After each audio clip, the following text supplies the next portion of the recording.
কাবা শরীফের চত্বরে এক নম্বরে ওই 4টি পিলারের মধ্যখানে আমি কথা দিলাম, ওয়াদা করলাম আল্লাহর সামনে, যে ব্যক্তি 20,000 টাকা এই প্রতিষ্ঠানটাকে দিবেন তার জন্য 2 রাকাত নামাজ পড়ে আমি সেখানে আল্লাহর কাছে দোয়া করব ইনশাআল্লাহ। আল্লাহ কবুল করে বলেন আমিন। এতগুলি মানুষের পক্ষ থেকে একজন মানুষটা কে হতে পারেন? জাযাকুমুল আহারে আল্লাহু আকবার, আল্লাহু আকবার। ভাই মোহাম্মদ দেলোয়ার হোসেন, এলাকা কোথায় কোনটা জানো?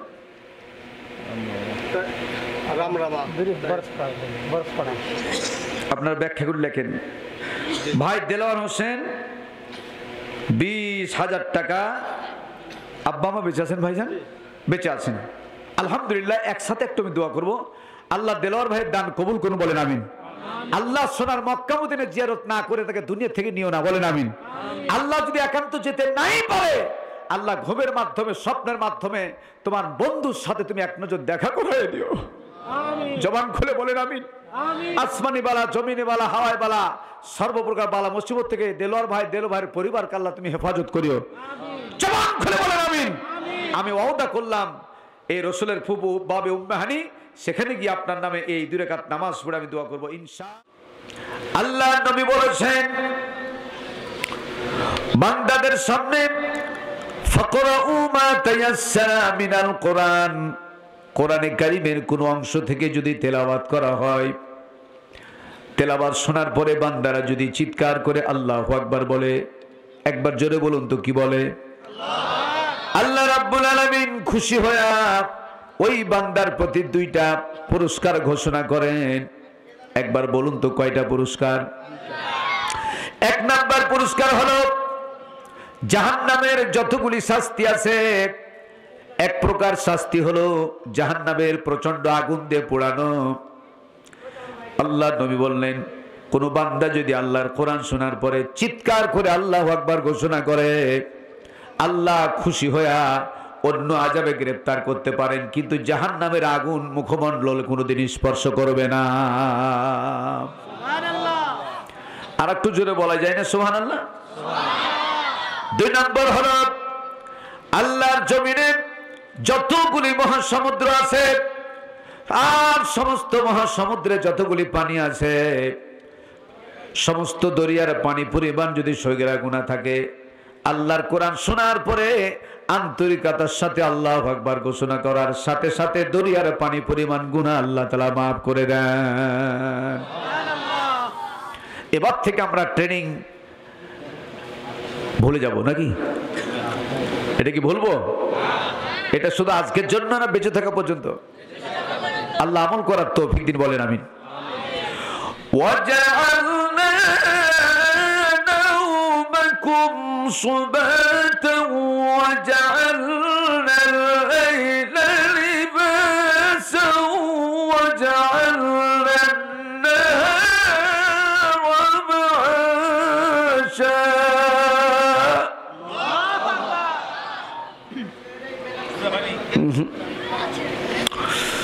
লক্ষণ খুব ভালো লাগছে না। আল্লাহ তাআলা বললেন রাত্রিকে তোমাদের জন্য আমি আরামদায়ক হিসেবে বানিয়েছি।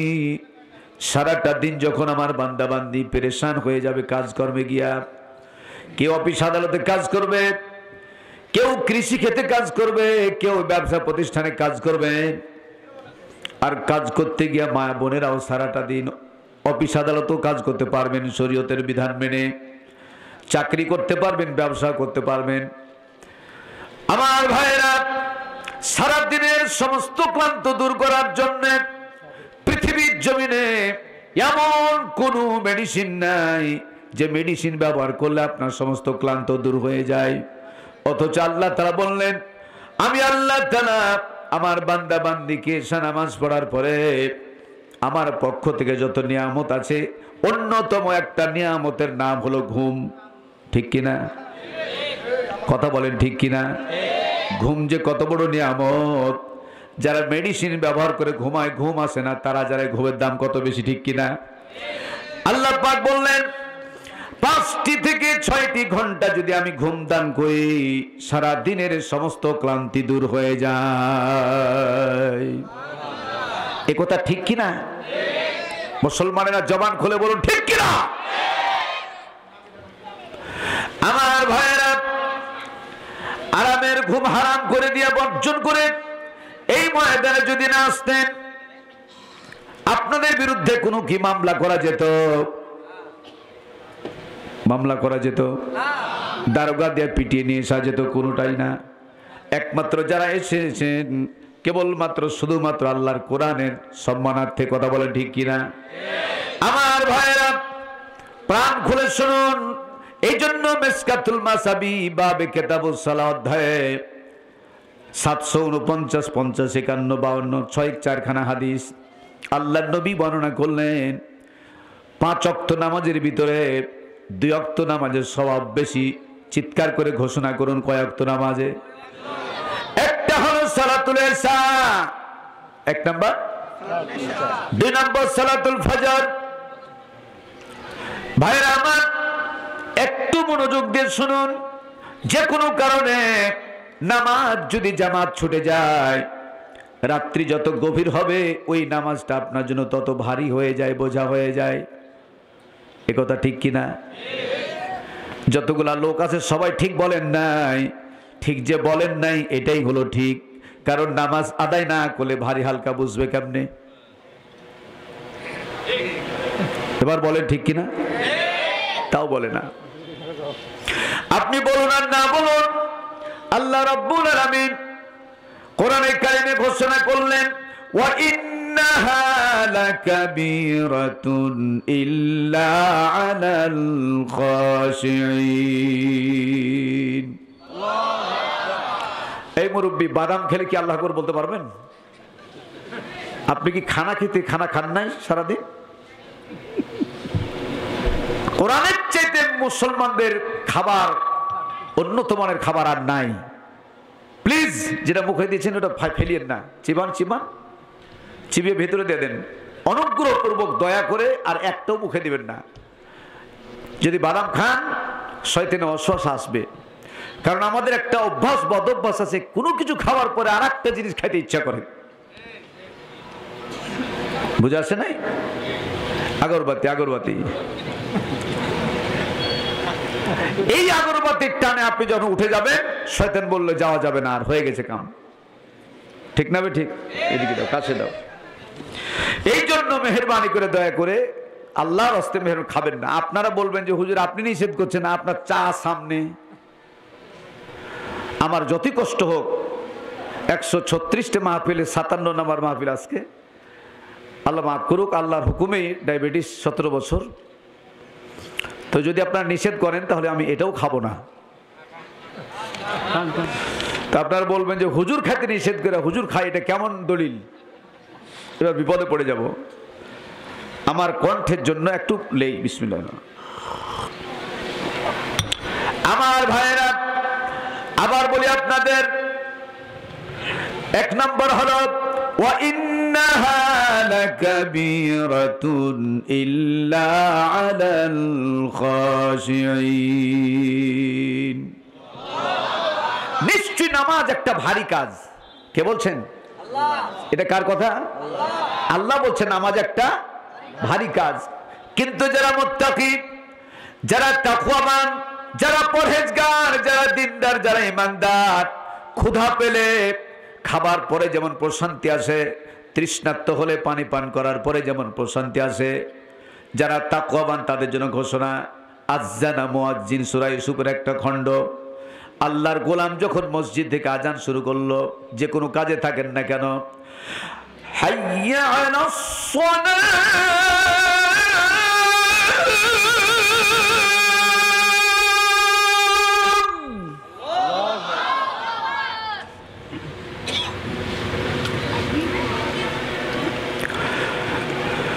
حي على الفلاح،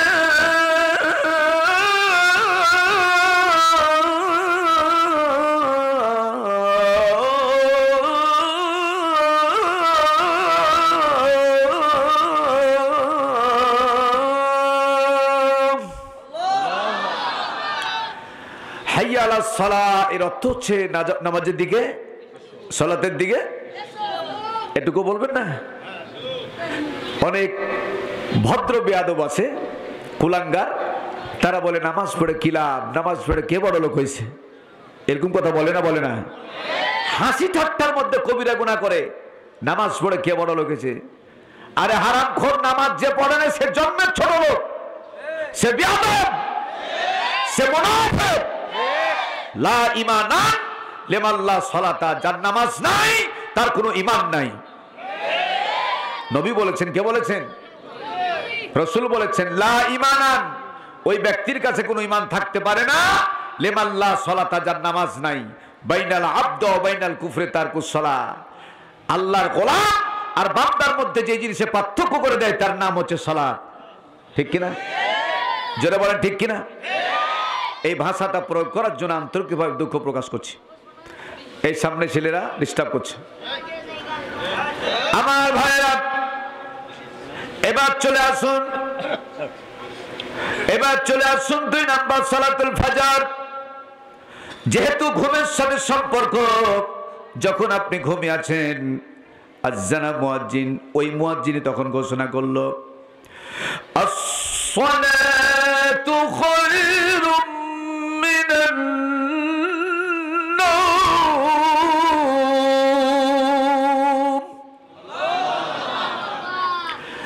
যারা তোমরা ঘুমাচ্ছ, এই আরাম তোমার স্থায়ী আরাম নয়।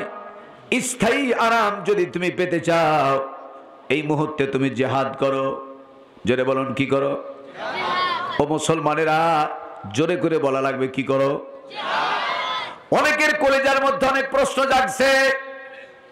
57 নম্বর মাহফিলের কমপক্ষে 40টি মাহফিলে স্লিপ করে দেওয়া হয়, সব কথা বলবেন, জিহাদের কথা বলবেন না। আল্লাহর কালাম সামনে আমার, যারা জিহাদের কথা বলতে নিষেধ করে তাদের মুসলমানের রক্ত তাদের শরীরে থাকার কথা নয়।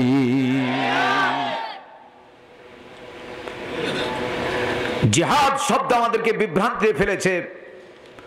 কিছু সংখ্যক দালাল টুপিওয়ালারা, যাদেরকে টাকা দিয়ে ক্রয় করা হয়েছে, বাংলার জমির এরকম বিক্রি করা আলেম আছে না নাই? পয়সার বিনিময়ে বিক্রয় করা আলেম আছে না নাই? যারা একজন আলেম আর একজন আলেমের বিরুদ্ধে ফাঁসি কামনা করে, তারা মুসলমান হতে পারে না। বাম দিকের লোকের সমস্যা আছে খুব বেশি, বাম মানে তো এমনি সমস্যা। আমার ভাইরা, ভালো করে শুনেন, কান লাগায় শুনুন। জিহাদের অপব্যাখ্যা দেওয়ার কারণে আজকে জিহাদ নিয়ে এরকম উল্টা পাল্টা কথা বলে। আল্লাহ নবী স্পষ্ট বলেছেন, যার কলিজার মধ্যে জিহাদের তামান্না নাই, তার মৃত্যু হবে কুফরির মৃত্যু। দু একজন বলছে ঠিক, বাকি গালা বেঠিক। ঠিক যদি হয় সকলকে বলা লাগবে, ঠিক কিনা?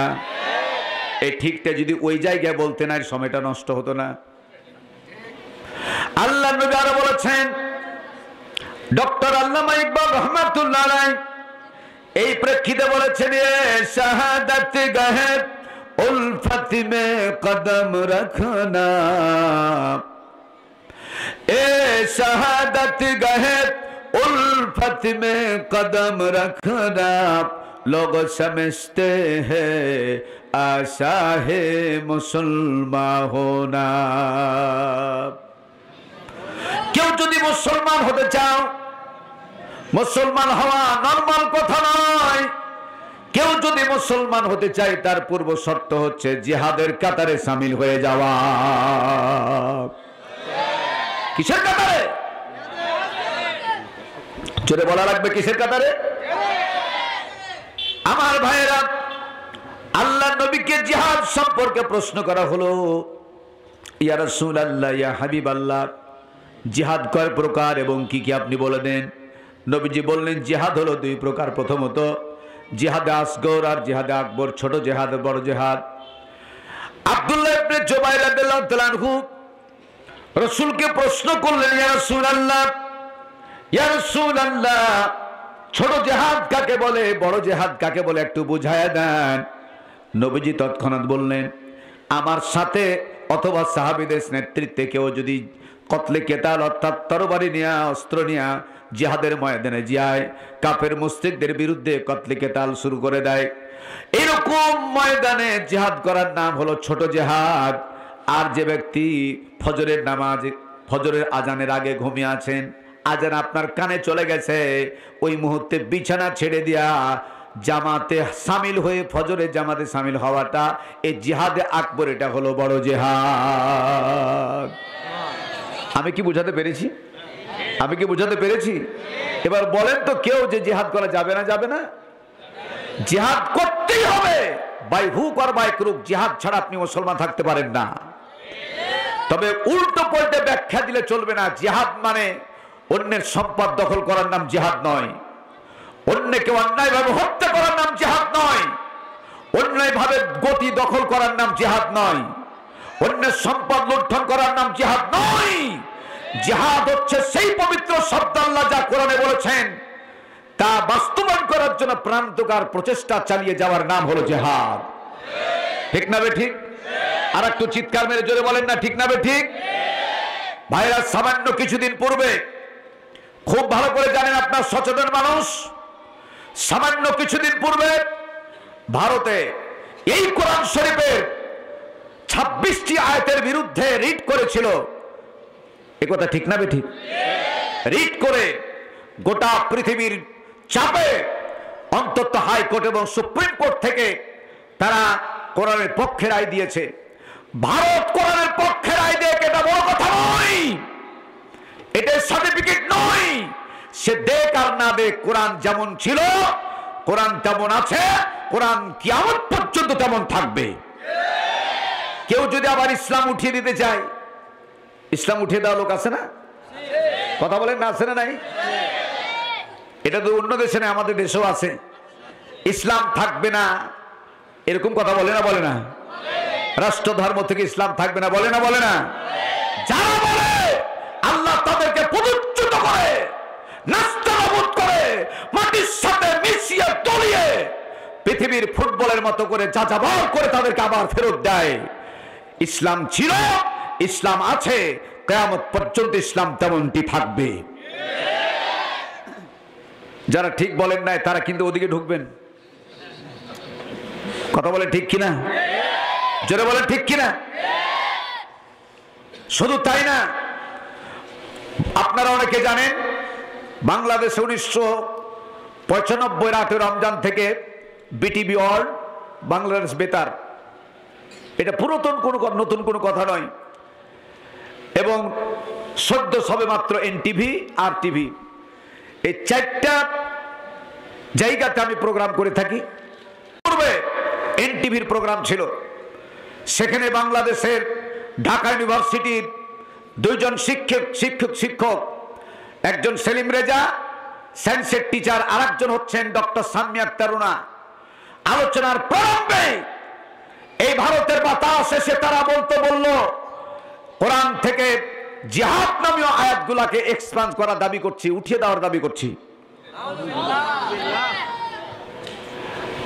আমার কথা কি বুঝে আসে নাই?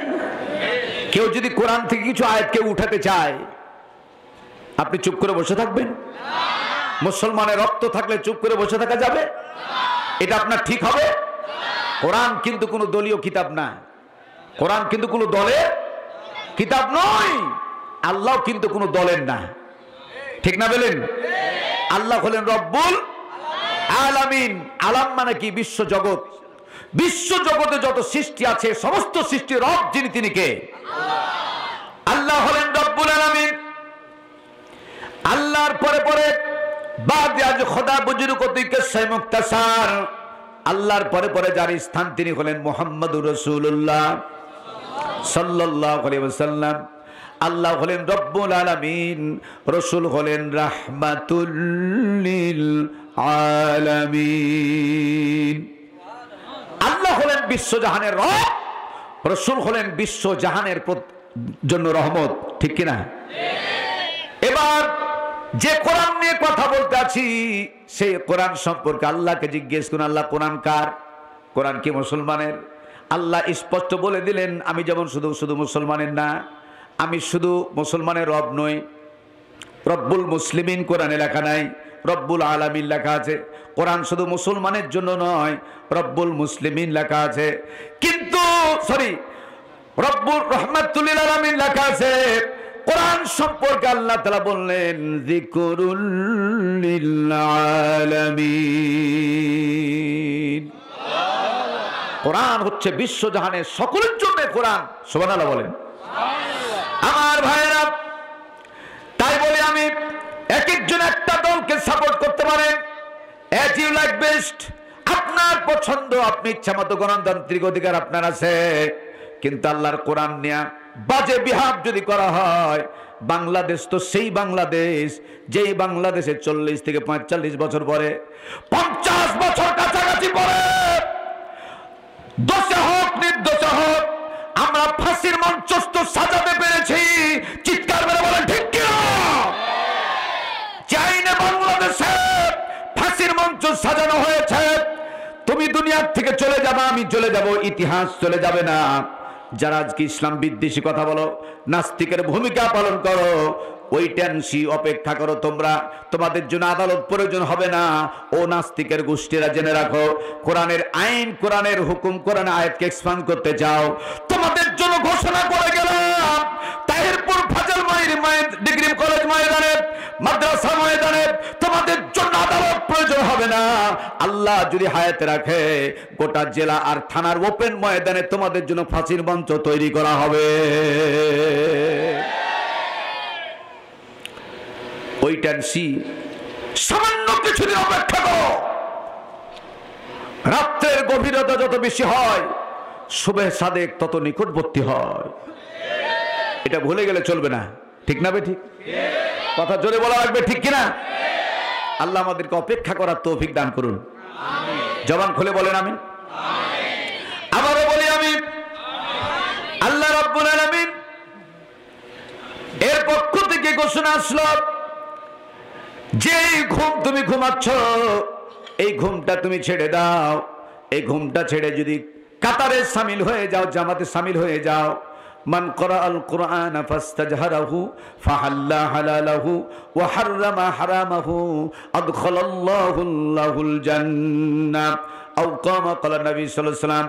হারামকে হারাম জানার গ্রহণ করো। আল্লাহ যা কোরআনে হারাম ঘোষণা করেছেন, হারামকে হারাম জানার বর্জন করো। আদখালাল্লাহুল জান্নাহ, নবীজি বর্ণনা করলেন বিনা হিসাবে তুমি আল্লাহ জান্নাতে প্রবেশ করবে।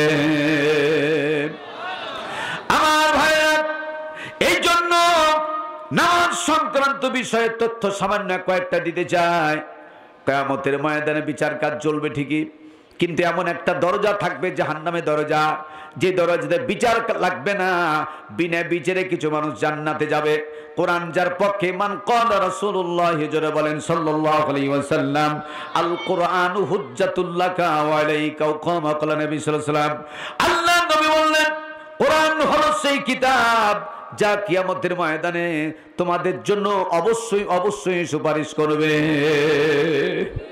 কিন্তু সুপারিশটা থাকবে, ধরনটা থাকবে দুই ধরনের, হয় পক্ষে না হয়, একটু কথা বলা লাগবে ভাইরা, হয় পক্ষে না হয় বিপক্ষে। কোরআন যদি কারো পক্ষে সুপারিশ করে, বিনা হিসাবে বিনা বিচারে আল্লাহর কোথায় যাবে? জান্নাত চলে যাবে। পক্ষান্তরে কোরআন যদি কারো বিপক্ষে সাক্ষী দেয়, কোথায় যাবে? জাহান্নামে যাবে। কোথায় যাবে? জাহান্নামে যাবে। এই যে কোরআনের লানত প্রাপ্ত ব্যক্তিরা এমন একটা জাহান্নামের দরজার সামনে দাঁড়াবে, যে জাহান্নামের দরজার নাম হচ্ছে সাকর। একটু মেহেরবানি করে জোরে করে জবান খুলে বলুন, দরজাটার নাম কি? জাযাকুমুল্লাহ, হাইয়াকুমুল্লাহ। আল্লাহ তাআলা ওই দরজার সামনে দায়িত্বশীল ফেরেশতা রাখবেন, যার নাম হলো হযরত মালিক আলাইহিস সালাতু ওয়াস সালাম। আল্লামা ইমাম গাজ্জালী রাহমাতুল্লাহ আলাইহি, আমার ভাইরা, সিরাত ইবনে হিশাম, কিতাবটার নাম কি? সিরাত ইবনে হিশাম। এই গ্রন্থের মধ্যে বর্ণনা করেছেন ওই জাহান্নামের দরজা। হযরত মালিক আলাইহিস সালাতু ওয়াস সালাম তাদের দিকে তাকাবেন, আফসোস করবে, ও জাহান্নামীরা। তাদের দেখেই বোঝা যাবে তারা জাহান্নামী। প্রশ্ন আসতে পারে, কেমনে বোঝা যাবে? ও আমার ভাইরা, আমরা যারা এখানে উপস্থিত আছি, প্রত্যেকের শরীরের মধ্যে চামড়া আছে না নাই? যারা কথা বললেন না, একটু লাড়ে চেড়া ভালো করে দেখেন যে আছে না নাই। চামড়া প্রত্যেকের শরীরে আছে না নাই? কিন্তু যারা জাহান্নামী, কোরআনের বিপক্ষে, কোরআন তার বিপক্ষে সুপারিশ করেছে, ওই জাহান্নামীকে দেখেই চেনা যাবে। তার কারণ হলো এই চামড়াটা তার চিকন থাকবে না, চামড়াটা 1 না 2 না 44 থেকে মতান্তরে 74 গজ মোটা।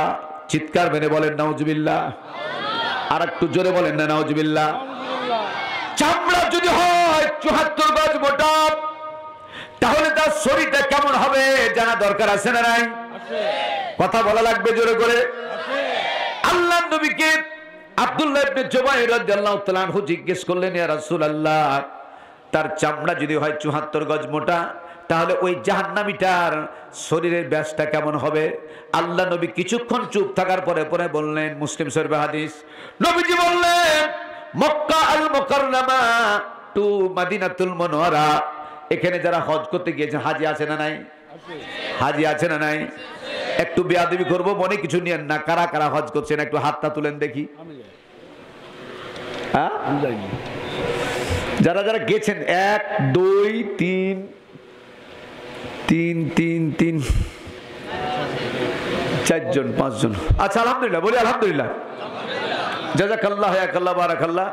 আল্লাহ তাআলা আমাকে বহুবার নিয়েছেন, এবারও যাওয়ার প্রোগ্রাম রেডি হয়েছে, আল্লাহ যেন কবুল করেন, বলেন আমিন। আমার ভাইরা একটু লক্ষ্য করুন, নবীজিকে জিজ্ঞেস করা হলো, ইয়া রাসূলুল্লাহ, ওই জাহান্নামীদের চেহারা চামড়া যদি হয় তো মোটা, তাহলে শরীরের ব্যাসটা কেমন হবে? নবীজি বললেন, মক্কা আল মুকাররমা টু মদিনাতুল মুনাওয়ারা, মক্কা থেকে মদিনার যেতে যে লম্বা পথটা আছে, একজন কোরআনের বিরুদ্ধে চারিনকারী, অর্থাৎ কোরআন যার বিরুদ্ধে মামলা করেছে, কোরআন যার বিপক্ষে সুপারিশ করেছে, এই লানত প্রাপ্ত জাহান্নামীকে একজনকে যদি দাঁড় করানো হয়, ওই গোটা রাস্তাতে মক্কা মদিনার ফাঁকা জায়গাতে আর একজন বসার জায়গা পাবে না। চিৎকার মেরে বলেন নাউজুবিল্লাহ। শরীর ব্যাসটা এমন মোটা হবে, হযরত মালিক আলাইহিস সালাতু ওয়াস সালাম আফসোস করে তাদের জিজ্ঞেস করবেন, মা সালাকাকুম ফি সাকার। কিছুক্ষণ আগে আল্লাহু আকবার ট্রেনিং আপনাদের দিলাম, আর এক্ষুনি ভুলে গেলেন। কোরআন তেলাওয়াত শুনে আল্লাহু আকবার বলতে হবে, এটা বলি নাই? বলেছি না বলি নাই? তো একজন তো বললেন না আল্লাহু আকবার। ওইটা সুর ভালো হয়নি, আবার সুযোগ দিলাম। জাহান্নামের ফেরেশতা বললেন, কোরআন বিল কোরআন আও কোরআন বিল হাদিস, ভালো করে শুনেন, এতটুকু সময় নাই। মা সালাকাকুম ফি সাকার। ও জাহান্নামীরা, জাহান্নামের সম্পর্কে কেউ কি তোমাদের ভীতি প্রদর্শন করে নাই, ভয় দেখায় নাই? এত কঠিন শাস্তির জায়গা কেউ কি তোমাদের জানায় নাই কেন জাহান্নামে আসলে? এবার জাহান্নামীদের পক্ষ থেকে তার উত্তর দেবে, ক্বালু লাম নাকু মিনাল মুসাল্লিনা ওয়া লাম নাকু নুতইমুল মিসকিন। এই তো এটুক চেয়েছিলাম আমি। তারা বলবে ক্বালু, তারা বলবে লাম নাকু মিনাল মুসাল্লিন, আমাদের যতগুলি অপরাধ ছিল এর মধ্যে প্রধানতম অপরাধ ছিল আল্লাহ জমিনে আমরা নামাজি ছিলাম না, সালাত কায়েম করি নাই। 1 নম্বর অপরাধ। 1 নম্বর অপরাধটা কি? সালাত কায়েম না করা। 1 নম্বর অপরাধ। এখানে সালাত কায়েম করে না, সালাম আদায় করে না, এরকম লোক আছে না নাই? কথা বলেন না, আছে না নাই? তাহলে ওনার জন্য মেসেজটা কত জরুরি, ঠিক না? ঠিক। 1 নম্বর হলো ক্বালু লাম নাকু মিনাল মুসাল্লিন, আল্লাহর জমিনে আমি নামাজি ছিলাম না। 2 নম্বর হলো ওয়া লাম নাকু নুতইমুল মিসকিন। আল্লাহ রাব্বুল আলামিন যথেষ্ট পরিমাণে অ্যাবিলিটি আমাকে দিয়েছিলেন, দান করার মতো সুযোগ করে দিয়েছিলেন, কিন্তু এই সুযোগ থাকার পরেও, এত সম্পদ থাকার পরেও মানুষকে আমি দান করি নাই, খেতে দিই নাই, মিসকিনদেরকে খাবার দিই নাই। আর 3 নম্বর বদগুণ হলো যে নিজে নামাজি ছিলাম না, আর নামাজি যারা ছিল তাদেরকে কথায় কথায় কটূক্তি করতাম, উপহাস করতাম, ঠাট্টা বিদ্রুপ করতাম। এরকম বেয়াদব আল্লাহ জমিনে আছে না নাই? নিজে নামাজ আদায় করে না, কিন্তু যারা নামাজি তাদেরকে কটূক্তি কটূক্তি করে, উপহাস করে, ঠাট্টা বিদ্রুপ করে, এ আছে না নাই? আমি নিজে নামাজি ছিলাম না, কিন্তু যারা নামাজি তাদেরকে কথায় কথায় কটূক্তি করতাম। এই সমস্ত বদগুণ আমাদের ছিল। ওই জাহান্নামের দরজার সামনে প্রথমত 3 শ্রেণীর মানুষের কথা বলা আছে। কয় শ্রেণীর? খারাপ লাগছে আপনাদের? 3 শ্রেণীর মানুষের ভিতরে প্রথম নাম্বার হলো স্ত্রীরা। জোরে বলা লাগবে, কারা? স্ত্রীরা। দ্বিতীয় নাম্বার হলো যুবক সন্তানেরা। জোরে বলুন, দ্বিতীয় নাম্বার কারা? যুবক সন্তানেরা। আর 3 নম্বর হলো কর্মী বাহিনী। জবান খুলে বলেন, কি বাহিনী? নেতা আর কর্মী বাহিনী আছে না নাই? আমার ভাইয়েরা, খুব সংক্ষেপে বলি আমি, শেষ পর্যন্ত স্ত্রীরা বলবে, রব্বুল আলামিন জাহান্নাম যেহেতু ফয়সালা হয়ে গেছে, বাঁচার যেহেতু কোনো রাস্তা নাই, একটা মুহূর্তের জন্য হলো আমার স্বামীকে আমি দেখতে চাই। আল্লাহ পাক তার স্বামীকে সামনে নিয়ে আসবেন এবং বলবে, এটা কি তোমার স্বামী? তো হ্যাঁ, এটা আমার স্বামী। কি বলবা বলো? রব্বুল আলামিন অভিযোগটা হবে এটাই, আমার স্বামী এত বেশি কড়া মেজাজে ছিলেন, যে কোনো কথায় কথায় আমাকে অত্যন্ত কষ্টদায়ক কথা বলতেন, ব্রেন আমার টর্চার করতেন, আর শারীরিক নির্যাতন করতেন। আমাকে কথায় কথায় ছোটখাটো ভুলের কারণে তালাক দেওয়ার মতো শক্ত ভাষা প্রয়োগ করতেন, যার কারণে আমার স্বামীর এই কথাগুলো শুনবো না, যার কারণে অ্যালার্ট থাকতাম। কিন্তু আমার স্বামী আমাকে কোনোদিন বলে না, স্ত্রীরে নামাজ না পড়লে তোমাকে খেতে দিব না, নামাজ না পড়লে তোমার হাতের খাবো না, নামাজ না পড়লে তোমাকে আমি ভাত দেব না। এ ভাত দেব না অর্থ বুঝতে পারা যায় কিনা? ভাত দেব না মানে কি? তালাক দিয়ে দেব। এই কথা যদি আমাকে বলতেন, আজকে আমি অবশ্যই নামাজি হয়ে যেতাম, আর সঠিক মতো নামাজ আদায় করলে জাহান্নামে যাওয়া লাগতো না।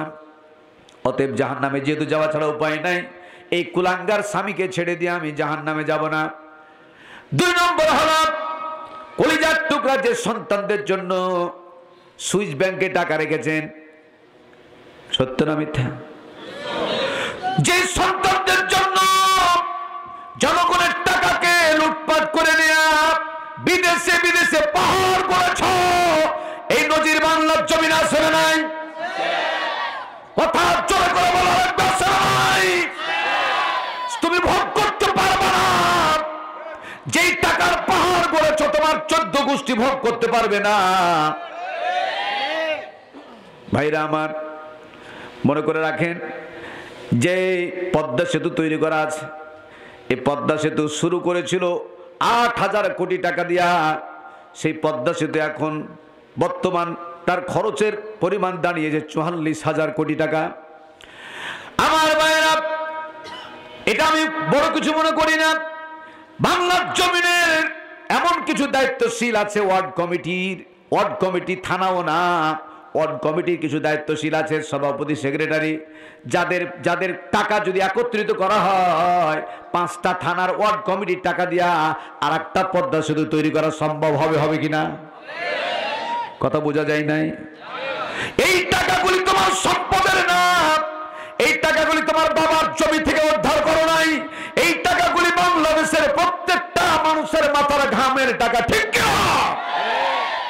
এই টাকা যারা পাহাড় গড়িয়েছ, সম্পদ তোমার সন্তানের জন্য। এই সন্তান কিয়ামতের ময়দানে বলবে, রব্বুল আলামিন আমার বাবা সম্পর্কে আল্লাহ আপনি কোরআনে বলেছেন, ইয়া আইয়ুহাল্লাযীনা আমানু কু আনফুসাকুম ওয়া আহলিকুম নারা। হে বিশ্বাসীগণ, নিজে জাহান্নামের আগুন থেকে বাঁচো। আর নিজে বাঁচলে হবে না, তোমার আহল আয়ালদেরকে জাহান্নামের আগুন থেকে বাঁচাও, ঠিক কিনা? রব্বুল আলামিন, আমার বাবা নামাজ পড়তেন, ফজরের নামাজ পড়ে এসে আমাকে ডাকতেন না, আমার বউকে ডাকতেন না, দুনিয়ার জাগতিক কারণে আমাকে প্রেসার ক্রিয়েট করতেন, মারধর করতেন, মারামারি করতেন, তেজ্যপুত্র করে দিবে কথা বলতেন, কিন্তু নামাজের জন্য প্রেসার ক্রিয়েট করেন নাই। আমার বাবা যদি আমাকে নামাজি বানাতেন আজকে জাহান্নামে যাওয়া লাগতো না। অতএব জাহান্নামে যদি যাওয়াই লাগে, নাজআলহুমা তাহতা আকদামিনা লিয়াকুনা মিনাল আসফালিন। জাহান্নামে যেতে যাওয়া ছাড়া কোনো উপায় নাই। অতএব আমার নাজালা আঞ্জলু, আমার ওই বাবাকে, কুলাঙ্গার বাবাকে নিয়ে আসা হোক তাহতা আকদামিনা, কদম থেকে আকদাম, কদম মানে পা, কথা কি বোঝা যায় না? যায় না?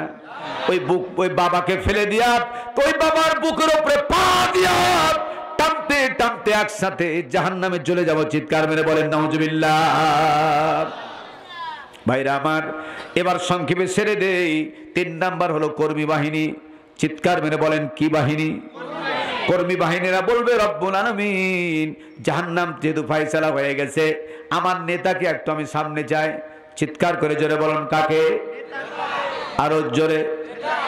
আমার এমপিকে আমি চাই, আমার মন্ত্রীকে চাই, আমার এলাকার চেয়ারম্যানকে চাই, আমার এলাকার মেয়রকে চাই, আমার এলাকার মেম্বারকে চাই। কোন কোন বর্ণনা আছে আমার এলাকায় সবচেয়ে বড় মসজিদের ইমামকেও। ইমাম মানে কি? নেতা। ইমাম মানে নেতা। সেদিন কিয়ামতের ময়দানে তালাশ করা হবে ইমামের দায়িত্ব সবচেয়ে কঠিন, ঠিক কিনা? সেদিন এমপি থেকে শুরু করে যত দায়িত্বশীল থাকবে তাদেরকে ডাকা হবে, আর ডাকার পরে পরে বলবে এটা কি তোমার নেতা?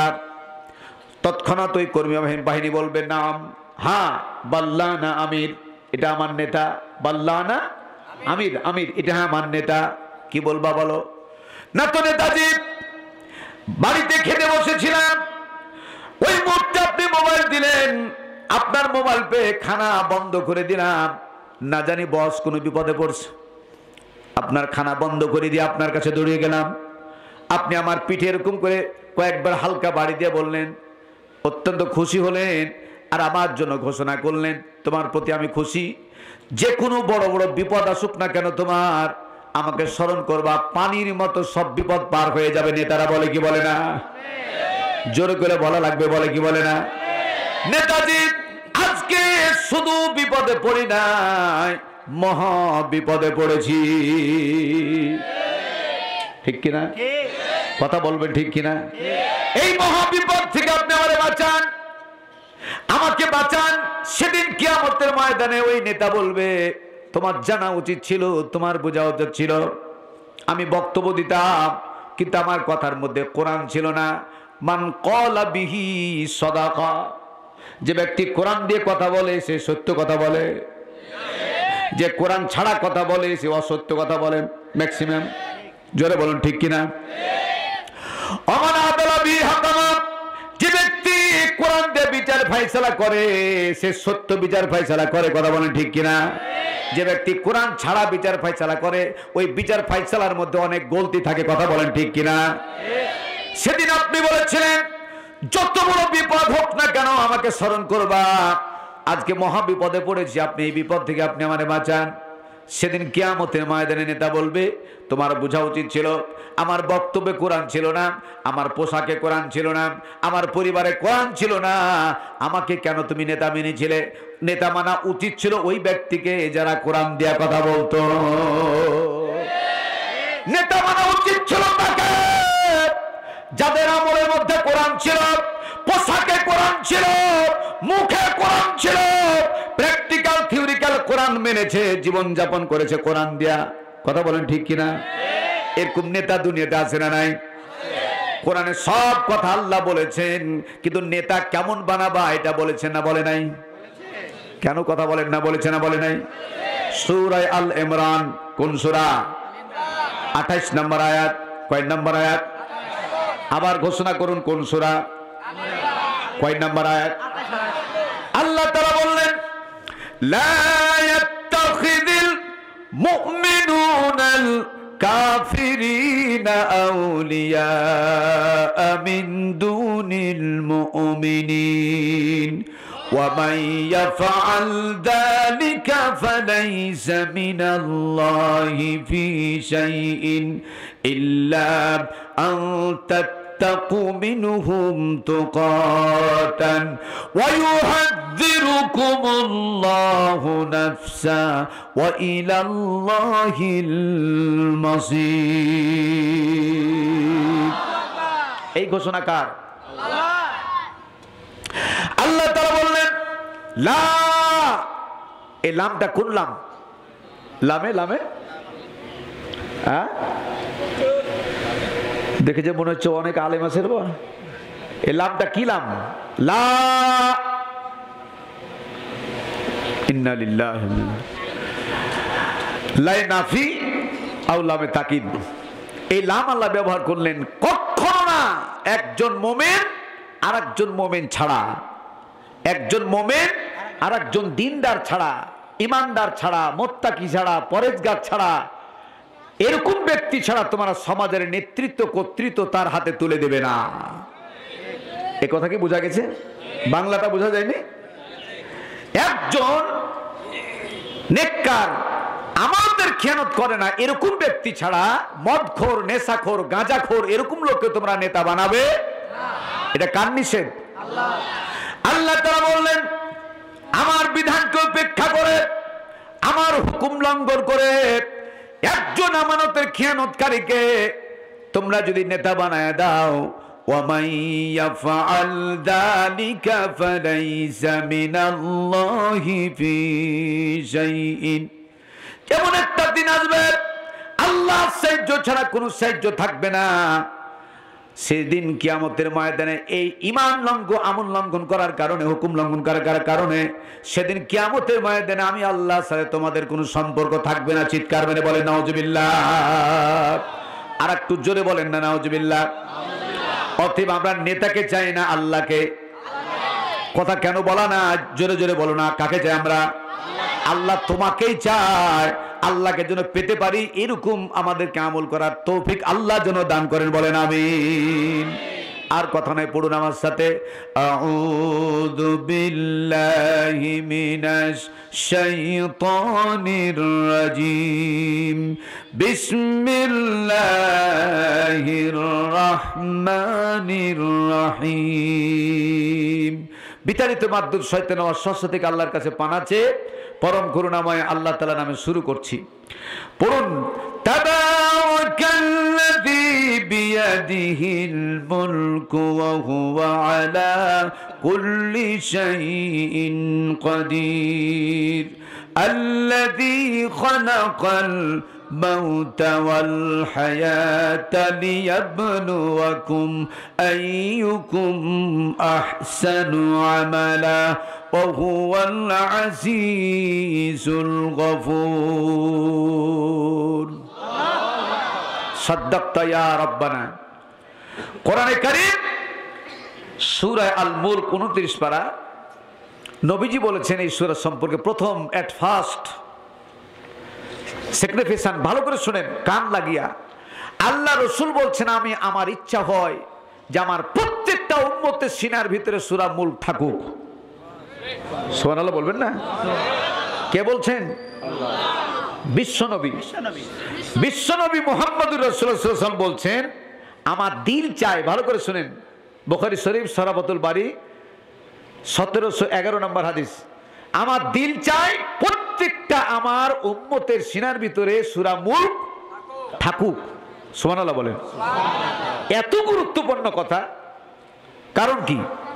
কারণ আল্লাহর নবী বলেছেন কোন ব্যক্তি যদি রাত্রিবেলা ঘুমানোর আগ দিয়া সূরাতুল মুলক যদি তেলাওয়াত করে আর ওই রাত্রিতে যদি তার ইন্তেকাল হয়, কোন বর্ণনায় 24 আওয়ার 24 ঘন্টার মধ্যে যদি তার মওত হয়, আল্লাহ রাব্বুল আলামিন তাকে দুটো পুরস্কার ঘোষণা করেছেন। কয়টা? এক নম্বর হলো সূরা মুলক তেলাওয়াতের কারণে, আমলের কারণে আল্লাহ তাআলা তার মৃত্যুর যন্ত্রণা লাঘব করে দিবেন, ইহসানের সাথে আরামের সাথে মওত হয়ে যাবে। এই পুরস্কার ছোট না বড়? আল্লাহ নবী মৃত্যুর যন্ত্রণার কথা শুনে সাহাবীরা মা আয়েশা কোনো সময় জ্ঞান রাখতে পারতেন না, মৃত্যুর কথা যেমন শুনতেন অনেক সাহাবী অজ্ঞান হয়ে পড়ে যেতেন। ও ভাইরা, এই মৃত্যুর যন্ত্রণা কম কিছু বিষয় নয় ভাইরা আমার। এই জন্য রাসূল যতবার দোয়া করতেন মৃত্যুর যন্ত্রণার জন্য আল্লাহর কাছে বেশি বেশি দোয়া করতেন। আমার ভাইরা, 2 নম্বর পয়েন্ট হলো কবর থেকে শুরু করে 19টা মতান্তরে 21টা জায়গায় প্রশ্নের সম্মুখীন হওয়া লাগবে। যে ব্যক্তি সূরা মুলক নিয়মিত আমল করবেন, আমার ভাইরা 2টা রুকু 30টা আয়াত, সূরা মুলক প্রত্যেক দিন একটা একটা করে আয়াত যদি পড়েন অল্প সময়ের মধ্যে মুখস্থ হয়ে যাবে। আল্লাহ নবী বললেন, কোন ব্যক্তি যদি নিয়মিতভাবে সূরা মুলক আমল করে তেলাওয়াত করেন, তাহলে কবর থেকে শুরু করে ইলা ইয়াউমিল কিয়ামা, কিয়ামতের দিন পর্যন্ত প্রত্যেকটা স্টেশনের সওয়াল জবাব আল্লাহ তাআলা তার সহজ করে দিবেন। আমার ভাইরা, 3 নম্বর পয়েন্ট হলো, আমার দিকে তাকান, কোন মানুষকে যখন কবরে নামানো হয় আর নামানোর কিছুক্ষণ পরে ফেরেশতা আসে সওয়াল জবাব করার জন্য, ঠিক কিনা? একটু সাক্ষী দেন ভাইরা, ঠিক কিনা? একটু জবান খুলে বলুন তো ফেরেশতাদের নাম কি? আরো জোরে। তোমাদের কথাটা ঠিক আছে ভাইরা, শব্দটা ইম্পারেটিভ সেন্টেন্স, এটা মুনকার নাকির হবে না, হবে মুনকির নাকির। কি হবে? শিখালা ভালো করে বলো, মুনকির নাকির। কিন্তু ইমাম গাজ্জালী রাহমাতুল্লাহ আলাইহি কিমিয়ায়ে সাআদাত, এই কিতাবটার নাম হলো কিমিয়ায়ে সাআদাত। এই কিতাবের 17 পৃষ্ঠা 14 লাইন পরে তিনি বর্ণনা করেছেন, সর্বপ্রথম মুনকির নাকির ফেরেশতা কবরে আসবে না। সর্বপ্রথম যে ফেরেশতা তোমার কবরে যাবে তার নাম হলো হযরত রুম্মান আলাইহিস সালাতু ওয়াস সালাম। আর দ্বিতীয় নম্বরে যিনি যাবেন, যারা যাবেন সাঈদ এবং সুয়াইদ, অন্ধ এবং বধির ফেরেশতা। আর তৃতীয় নাম্বার সিরিয়াল, তারা হলো মুনকির নাকির। চিৎকার করে জোরে বলেন না সুবহানাল্লাহ। আমার ভাইরা, ইমাম গাজ্জালী রাহমাতুল্লাহ আলাইহি বলেছেন, কোরআন যদি তোমার আমল ঠিক থাকে তাহলে 50,000 সানা মিম্মা তাউদ্দুন, ওই বিপদের দিন, মুসিবতের দিন, 50,000 বছরের ওই বড় দিন থেকে না, আল্লাহ রাব্বুল আলামিন কবর থেকে আল্লাহ পাক কোরআনকে তোমার সাথী বানায়া দিবেন। তা কেমনে হবে, কিভাবে হবে? একটু সময় লাগবে, বলবো কিনা ইনশাআল্লাহ? বলুন। আমার ভাইরা, কোন মানুষকে যখন কবরে নামানো হয়, নামানোর পরে পরে এট ফার্স্ট হযরত রুম্মান আলাইহিস সালাতু ওয়াস সালাম যখন কবরে যাবেন, আর কবরে যাওয়ার পরে প্র্যাকটিক্যাল একটু দেখে, আপনারা দেখেন এদিকে, জাস্ট এক্সাম্পল, উদাহরণ দিচ্ছি, এটা লাশ, জাস্ট মনে করেন এটা লাশ, নাভির একটু উপরে ডান হাত দিয়া আর বাম হাতটা মাথায় নিচে দিয়া, ইজলিস ইয়া আখি, হে ভাই আও, অথবা ইজলিস ইয়া উক্তি, হে বোন উঠিয়া বসো। উঠিয়া বসার পরে পরে যেমন জ্ঞান ফিরবে মানে অমুসলিম এবং মুসলমানদের মধ্যে যতগুলি পার্থক্য আছে, সবচেয়ে বড় পার্থক্য হলো তারা বলে ম্যান ইজ মর্টাল, স্বীকার করে যে মানুষ মরবে, কিন্তু তারা মৃত্যুর পর, আমার বাবাজিরা, রহমান ফেরেশতা যেমন কবরে জ্ঞান যখন ফিরে যাবে, দেখবেন একটা এক্সাম্পল দিয়ে আরেকটা, রাস্তাতে আপনি রোড অ্যাক্সিডেন্ট করেছেন, একদিন হসপিটাল নিয়ে যাওয়া হলো, একদিন জ্ঞান নাই, 2 দিন নাই, 3 দিন নাই, 3 দিন, 5 দিন, 7 দিন, 10 দিন পর্যন্ত অজ্ঞান হয়ে থাকে কি থাকে না? যেমন জ্ঞান ফিরে আর সাথে সাথে প্রথম কথা বলে, আমি এখানে কেন? ঠিক কিনা? আমি এখানে কেন? এই কথা শুধু হসপিটালে না, কবরেও আপনি বলবেন আমি এখানে কেন, আমি এখানে কেন।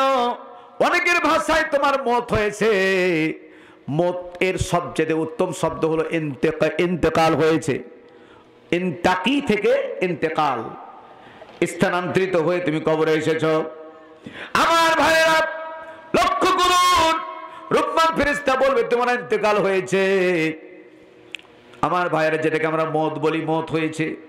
একটু তাকান আমার দিকে। এবার জাগতিক 1 বছর ধরে পাগলের মতো কান্না শুরু করবেন, মাথায় হাত দেওয়ার সাথে সাথে কান্না বন্ধ হয়ে যাবে।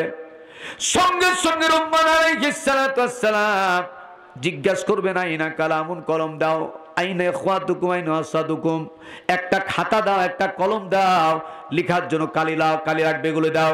কবরবাসী তৎক্ষণাৎ বলবে হায় হাতালা আদ্রি, আফসোস, কলমও নাই, খাতাও নাই, কালি না, আমি পাবো কোথায়? আমার ভাইরা একটু জোরে করে আওয়াজ করে বলুন তো এই আঙ্গুলটার নাম কি? শাহাদত মানে কি? মৃত্যু।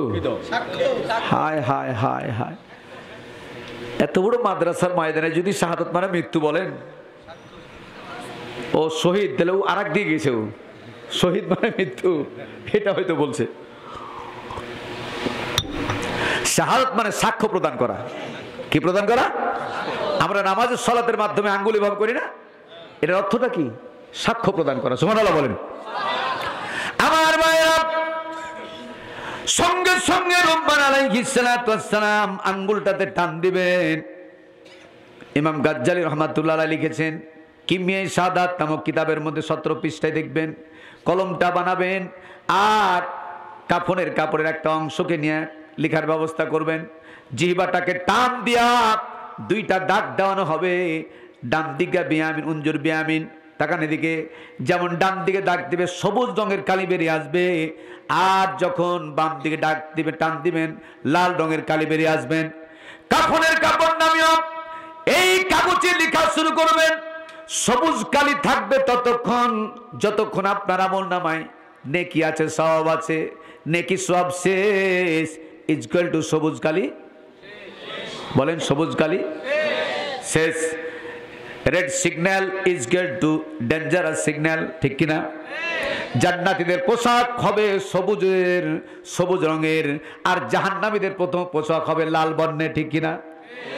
আমার ভাইরা প্রাণ খুলে শুনুন, লাল কালিতে যেমন টাচ করা হবে, আল্লাহ পাক বলছেন এখানে, ওয়ামা উতিতুম মিনাল ইলমি ইল্লা কলিলা। তাফসীর ইবনে কাসির, যদি আল্লাহ আমি বলতাম যে ইল্লা কালিল, মানুষকে কিছু জ্ঞান দিয়েছি, কিন্তু বলছে কালিলা, লা মানে না, যেটা ধরাই যায় না। আমি মানুষকে এত সামান্য জ্ঞান দিয়েছি, তারপরে মানুষ কোত্থেকে কোথায় চলে গেল, চাঁদের দেশ চলে গেল। এরোপ্লেন 4000, 5000, 6000 ফিট উপর দিয়ে চলে, একটা নাট ঢিল হয়ে গেল, কম্পিউটার করা আছে, বাংলার জমিন থেকে, পৃথিবীর জমিন থেকে তার নাট টাইট দিতে পারে। জোরে বলুন সুবহানাল্লাহ। এই প্রযুক্তি, এই বিজ্ঞান, ইয়াসিন ওয়াল কোরআনিল হাকিম। এজন্য তথ্যের সংজ্ঞা হলো, বিজ্ঞানের আবির্ভাব যত ঘটবে, ইসলাম বুঝা মানুষের জন্য তত সহজ হবে। আমার ভাইরা তাকান আমার দিকে, আমা উতিতুম মিনাল ইলমি ইল্লা কালিলা। রক্তে ডান রক্তে লাল রক্তে যেমন টাচ করবে, যেমন আমাদের এখানে আরেকটা এক্সাম্পল দেয়, অনেকগুলি বড় বড় মোবাইল আছে না নাই? কথা বলেন নাই? যে বড় মোবাইল আছে না নাই? এই মোবাইল টাচ করলে প্রোগ্রাম বেরিয়ে আসে, কথা বলেন ঠিক কিনা? আমার ভাইয়েরা, লাল কালিতে যেমন টাচ করানো হবে, সঙ্গে সঙ্গে আপনার জীবনের কাহিনী ভেসে উঠবে। দেখবেন কার সাথে জেনা করছেন, কোথায় মদ পান করছেন, জৈবিনের আইল ঠেলছেন, খাদ্যে ভেজাল দিচ্ছেন, মার সাথে খারাপ আচরণ করলেন, স্ত্রীকে নির্যাতন করলেন, মদ পান করলেন, যে কোনো ভালো কাজ খারাপ কাজ যা কাজে করেন না কেন, আপনি ওইখানে আয়নার মতো পরিষ্কার দেখতে পাবেন। রহমান ফেরেশতাকে বলবেন, আমি তোমাকে সইতে পারি না, এক মুহূর্ত তোমাকে দেখতে চাই না, আমার জায়গা থেকে তুমি বেরিয়ে যাও, এখান থেকে চলে যাও। রুম্মান ফেরেশতা নট প্রেসার ক্রিয়েট, কোনো চাপ দেবে না, প্রেসার ক্রিয়েট করবে না, আফসোস করে একটা কথা শুধু বলবে, হাইরে হতভাগা, হাইরে কপাল পোড়া, আজকে এই কবরের ভিতরে তুমি ছাড়া আর আমি ছাড়া কেউ নাই, কিন্তু 50,000 সানা মিম্মা তাউদ্দুন, আমি চলে গেলাম ঠিকই, কিন্তু কিয়ামতের ময়দানে হাজার হাজার মানুষের সামনে নয়, crore crore million billion trillion এতগুলি মানুষের সামনে কিয়ামতের ময়দানে তোমার জীবনের ইতিহাস এরকম করে তুলে ধরা হবে আর বলা হবে, ইকরা কিতাবাকা কাফা বিনাফসিকাল ইয়াউমা আলাইকা হাসিবা। ইকরা কিতাবাক, পড়ো। এটা কার ঘটনা, কি করে সেটা? লাইট অফ করে দিয়া হাজার হাজার আলিমকে হত্যা করেছ, সব ক্যামেরা বন্ধ হয়ে গেছিল, 2 ক্যামেরা ছিল, ওই ক্যামেরা আলাকে মেরে ফেলেছো। আল্লাহ লাইটও বন্ধ ছিল নাকি? এদিকে দেখেন, তাকান এদিকে, ফাঁকি দিতে পারবে না। খাদ্যে ভেজাল দিয়েছো, স্ত্রীকে নির্যাতন করেছো, জমিনের আইল ঠেলেছো, অপকর্ম করেছো, ভালো কাজ করেছো, খারাপ কাজ করেছো, যা করেছো ইকরা কিতাবাক, পড়ো তোমার জীবনের ইতিহাস। বেনাফসিকাল ইয়াউমা আলাইকা হাসিবা, এটা কি আমার বাবার কথা না আল্লাহর? জোরে বলেন না কার? ইকরা কিতাবাক, তোমার জীবনের ইতিহাস ঘটনা কি করে শুধু দুনিয়াতে দেখো। বেনাফসিকাল ইয়াউমা আলাইকা হাসিবা, তুমি কোথায় যাবা, জান্নাতে না জাহান্নামে, তোমার জন্য তুমি যথেষ্ট। জোরে বলেন সুবহানাল্লাহ। আর একটু জোরে বলেন না সুবহানাল্লাহ। আমার ভাইরা, আফসোস করে রুম্মান ফেরেশতা তিনি বেরিয়ে চলে যাবেন। সেকেন্ড টাইম আসবে সাইদ এবং সুয়াইদ, যাদেরকে কোনো কোনো ভাষায় লেখা যায় অন্ধ এবং বধির ফেরেশতা। তাদের দায়িত্ব হলো রিমান্ডে নেওয়া। একবার জোরে করে বলা লাগবে, কিসে নেওয়া? আরো জোরে। রিমান্ডের কথা বাংলা লোক জানে না, জানে না, জানে না, জানে না। আমার ভাইয়েরা, রিমান্ড মানে হলো চোর, ডাকাত, সন্ত্রাসী, লুটেরা, অন্যায় যারা করেছ, রাষ্ট্রদ্রোহী কাজ করেছ, অপরাধ করেছ, পুলিশ রিমান্ডে নিয়ে নির্যাতন করে প্রেসার ক্রিয়েট করে তথ্য বের করা হলো রিমান্ডের কাজ। কথা বলেন ঠিক কিনা? কিন্তু ভাইরা আমার, আমরা সচক্ষে দেখতেছি অনেকগুলি ফাঁসির আসামি, অনেকগুলি ফাঁসির আসামি। তার মধ্যে 1 নম্বর হলো 220 জন মুসলমানকে টার্গেট করে কক্সেস বাজারের একজন কুলাঙ্গার ওসি, নামটা কি? এই যে দেখেন দলিলটা, দেখেন কি টাটকা দলিল। এই যে প্রদীপ, তার টার্গেট ছিল মুসলিম নিধন করা। ঠিক কিনা? মোবাইল নিয়ে জেলখানায় ঘোরে, টেলিফোন নিয়ে জেলখানায় ঘোরে, তার পায়ে কোনো বেড়ি বাঁধা নাই, তার হাতে কোনো প্রকার কি বলে হাত কড়া দেওয়া নাই। কিন্তু যারা হক্কানি আলেম ওলামা, যাদের আমল শুনে, যাদের চেহারা দেখে, যাদের কথাবার্তা শুনে 1 না 2 না, গোটা পৃথিবীর ইতিহাস সাক্ষী, লক্ষ লক্ষ মুসলিম ইসলাম কবুল করেছে। এইরকম কতগুলি মাহের আলেম যারা অসংখ্য কিতাবের লেখক, তাদেরকে 1 খান 2 খান না, তাদেরকে হাতে পায়ে মাজায় কড়া বাঁধে তাদেরকে জেলখানায় টানাটানি করা হয়। কথা বলেন ঠিক কিনা? ঠিক কিনা? যারা অপরাধী তাদের শাস্তি দাও, আল্লাহর কালাম দিয়ে বলছি, তাদেরকে রিমান্ডে নাও। ঠিক কিনা? ইমামুল আদিল, ন্যায় বিচারক যারা ছিলেন, তাদেরকে আল্লাহ তাআলা মুসিবতের দিন কিয়ামতের ময়দানে আরশের নিচে ছায়া দিবেন। এই কথা কার? আমার ভাইয়েরা, আমার বাবাজিরা, সাইদ এবং সুয়াইদ ফেরেশতা, অন্ধ এবং বধির ফেরেশতা রিমান্ডে নেবেন। ওই কাগজখানা হাতে নিয়া সাইদ ফেরেশতার আকৃতিটা আমি বলতেছি, তাকান আমার দিকে। তাফসির ফি জিলালিল কোরআন, একবার বলেন তো, তাফসির ফি জিলালিল কোরআন, শহীদ আল্লামা সাইদ কুতুব রহমাতুল্লাহ আলাইহির লেখা। এই তাফসির ফি জিলালিল কোরআন 3য় খণ্ড 47 পৃষ্ঠা। এতে দেখবেন তাফসির ফি জিলালিল কোরআন, আল্লামা সাইদ কুতুব রহমাতুল্লাহ লেখা। এই কিতাবের মধ্যে আছে যে হযরতে কি বলে সাইদের ফেরেশতার চোখটা থাকবে এত বড় এবং নীল বর্ণের, নীল বর্ণের চোখটা থাকবে খুব বড় এবং নীল বর্ণের। এই চোখটা এত নীল হবে যে এই চোখটা এবং বড় হবে যে এই চোখে যদি 100টা উহুদ পাহাড় ছেড়ে দেওয়া হয়, একটা সরিষার দানার পর লাগবে। জোরে বলেন সুবহানাল্লাহ। আমি কি বুঝাতে সক্ষম হইনি? আমি কি বুঝাতে পারি নাই? যে তার চোখটা এত বড় হবে যে 100টা উহুদ পাহাড় ছেড়ে দিলে মনে হবে যে একটা সরিষার দানা। সুবহানাল্লাহ বলেন। আর তার চোখের মধ্যখান থাকবে 5টা উহুদ পাহাড়ের সমান মুনিটা, যেখান দিয়ে আগুন ছটছট ছটছট করে বের হবে। জাস্ট এক্সাম্পল, আমাদের এলাকা এখন তো আপনাদের এই তাহিরপুর বুঝাই যায় না। তাহিরপুরের অনেক পরিবর্তন হয়েছে। আমি তো অনেক বেশি রাস্তা দিয়ে গেছি, কিন্তু এখন সম্ভবত এলাকাটা পৌর এলাকা না কি মনে হয়?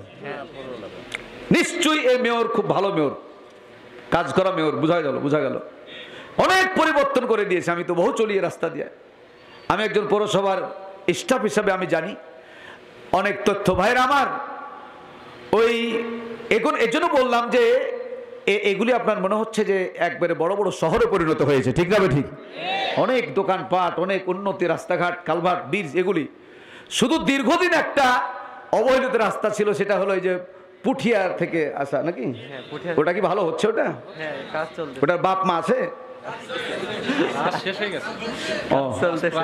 প্রায় শেষ। আচ্ছা, তাহলে তো দোয়া করা ছাড়া কোনো উপায় নাই। একদিন মনটা খুব খারাপ হয়েছিল, আস্তে আস্তে 3 জায়গাতে আমার গাড়ি আকাম হয়েছে, 3বার এই রাস্তাতে। আল্লাহ মাফ করুক, মনের অজান্তে বললাম যে আল্লাহ, এই গর্তে ওই ব্যক্তির গাড়িকে তুমি ভাঙিও যে ব্যক্তি দায়িত্বে আছে। তো যাই হোক, মনের অজান্তে কথা বলেছি, আবার তোবা করেছি যে আল্লাহ মাফ করো। তো যা হোক, এই যে উন্নতি, এখন অনেক উন্নতি, রাস্তাঘাটে অনেক উন্নতি হচ্ছে, ঠিক না বেঠিক? আলহামদুলিল্লাহ, বলি আলহামদুলিল্লাহ।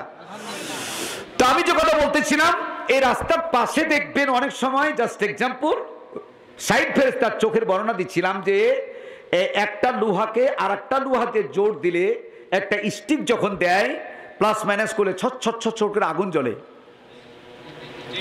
কি বলবেন ওটাকে? ঝালাই, ঝালাই। এটা ভালো একটা ভাষা আছে, ওয়েল্ডিং সম্ভবত, ওয়েল্ডিং। এই যে ওয়েল্ডিং রুম্মান সাইড ফেরেশতার চোখ দিয়া ওই ছটছট করে ওয়েল্ডিং মেশিনের মতো, জাস্ট এক্সাম্পল, অনেক দ্রুত, বেশি অনেক কষ্টের একটা সরিষাকে 100 ভাগ করে যাওয়া হবে, এই পরিমাণে যখন আপনার দেহে লাগবে, তখন 70 গজ মাটির নিচে আপনি চলে যাবেন। যত কষ্টের কথা, যত কঠিন কথা, ওপিনিয়নটা সেরকমটি হয় নাই। 70 গজ মাটি পর্যন্ত সইতে পারবে না, মমের মতো নব হয়ে যাবে, আপনাকে নিয়ে নিচে চলে যাবে। আল্লাহু আকবার। এটা কি সাধারণ কথা? সেখান থেকে শুরু করে কিয়ামতের ময়দান পর্যন্ত 19টি বার এই মানুষগুলা, জাহান্নামী মানুষগুলা, আযাবপ্রাপ্ত মানুষগুলা মৃত্যু কামনা করবে, আল্লাহ মৃত্যু দিয়ে দাও। কিন্তু বারবার তাদের পক্ষ থেকে, আল্লাহর পক্ষ থেকে এলান আসবে, সুম্মা লা ইয়ামুতু ফিহা ওয়া লা ইয়াহইয়া। জাহর হয়ে গেছে, আর মরবি না, না মরবি না বাঁচবি।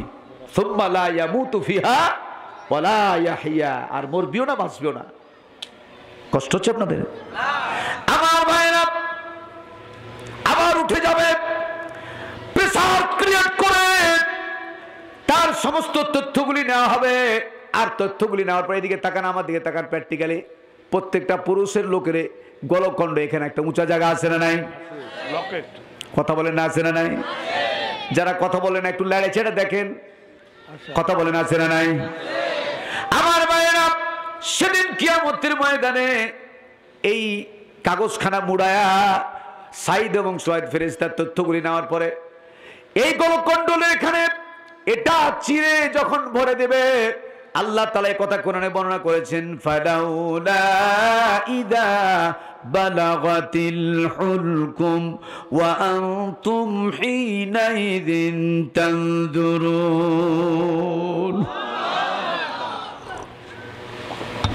সেদিন এই গলকণ্ডলে ভরে দেওয়া হবে, আর কিয়ামতের দিন যেদিন উঠানো হবে, সেদিন প্রত্যেকের তাকান এদিকে, প্রত্যেকের গলকণ্ডল থেকে এটা বের করা হবে। আর বের করে যারা জান্নাতি, তারা এটার নাম হবে আমলনামা। চিৎকার করে জোরে বলুন, এটার নাম কি হবে? এই আমলনামা যারা জান্নাতি তারা পাবে ডান হাতে। একটা বার জোরে করে মহব্বতে বলেন, জান্নাতের পাবে কোন হাতে? একটু বেয়াদবি করব, আল্লাহ তুমি মাফ করে দাও। এবার আল্লাহর কোরআনের সাথে একবার হাত তুলুন, জান্নাতের কোন হাতে পাবে আমলনামা? আল্লাহ, আল্লাহ তুমি মাফ করে দাও। যারা হাত উঁচু করেছে, আল্লাহ হে কোরআনের সম্মানার্থে যারা হাত উঁচু করলো, প্রত্যেকের ডান হাতে আমলনামার ব্যবস্থা করে দিও। বলেন আমিন। হাত নামান, হাত নামান। জান্নাতীরা আমলনামা পাবে ডান হাতে এবং সামনে থেকে। কোন দিক থেকে? সামনের থেকে। এই আমলনামা খানা নেওয়ার পরে জান্নাতীরা তৎক্ষণাৎ বলা শুরু করবে, আল্লাহু ওয়াদাল্লাহি হাক্কা। আল্লাহ তোমার ওয়াদা সত্য, তোমার ওয়াদা সত্য, তোমার ওয়াদা মতো সব পেয়ে গেছি। কিন্তু জাহান্নামীদের চেহারার কথা আগে বর্ণনা করেছি আমি। জাহান্নামীদের চেহারা সম্পর্কে আমি বলেছি না বলে নাই? কত মোটা, কত তাজা। ভাইরা তাকান এদিকে, একটু আমার দিকে প্র্যাকটিক্যালি তাকান। জাহান্নামীরা আমলনামা পাবে বাম হাতে, কিন্তু তারা বাম হাতে এরকম করে পিছনে দিতে পারবে না। এত বেশি মোটা তাজা হবে, হাতটা শরীরের পিছন দিয়ে দিতে পারবে না। এজন্য জাহান্নামীদের হাতের এই জায়গাকে তরবারির চাইতে বেশি চোখা করা হবে। আর এখান দিয়ে ফেরেশতা হাতটাকে নিয়ে তার বুক বরাবর জোরে করে মেরে তার বুক ছিদ্র করে পিছন দিয়ে পিঠ দিয়া বাম হাতটা বের করে দেওয়া হবে। আল্লাহু আকবার।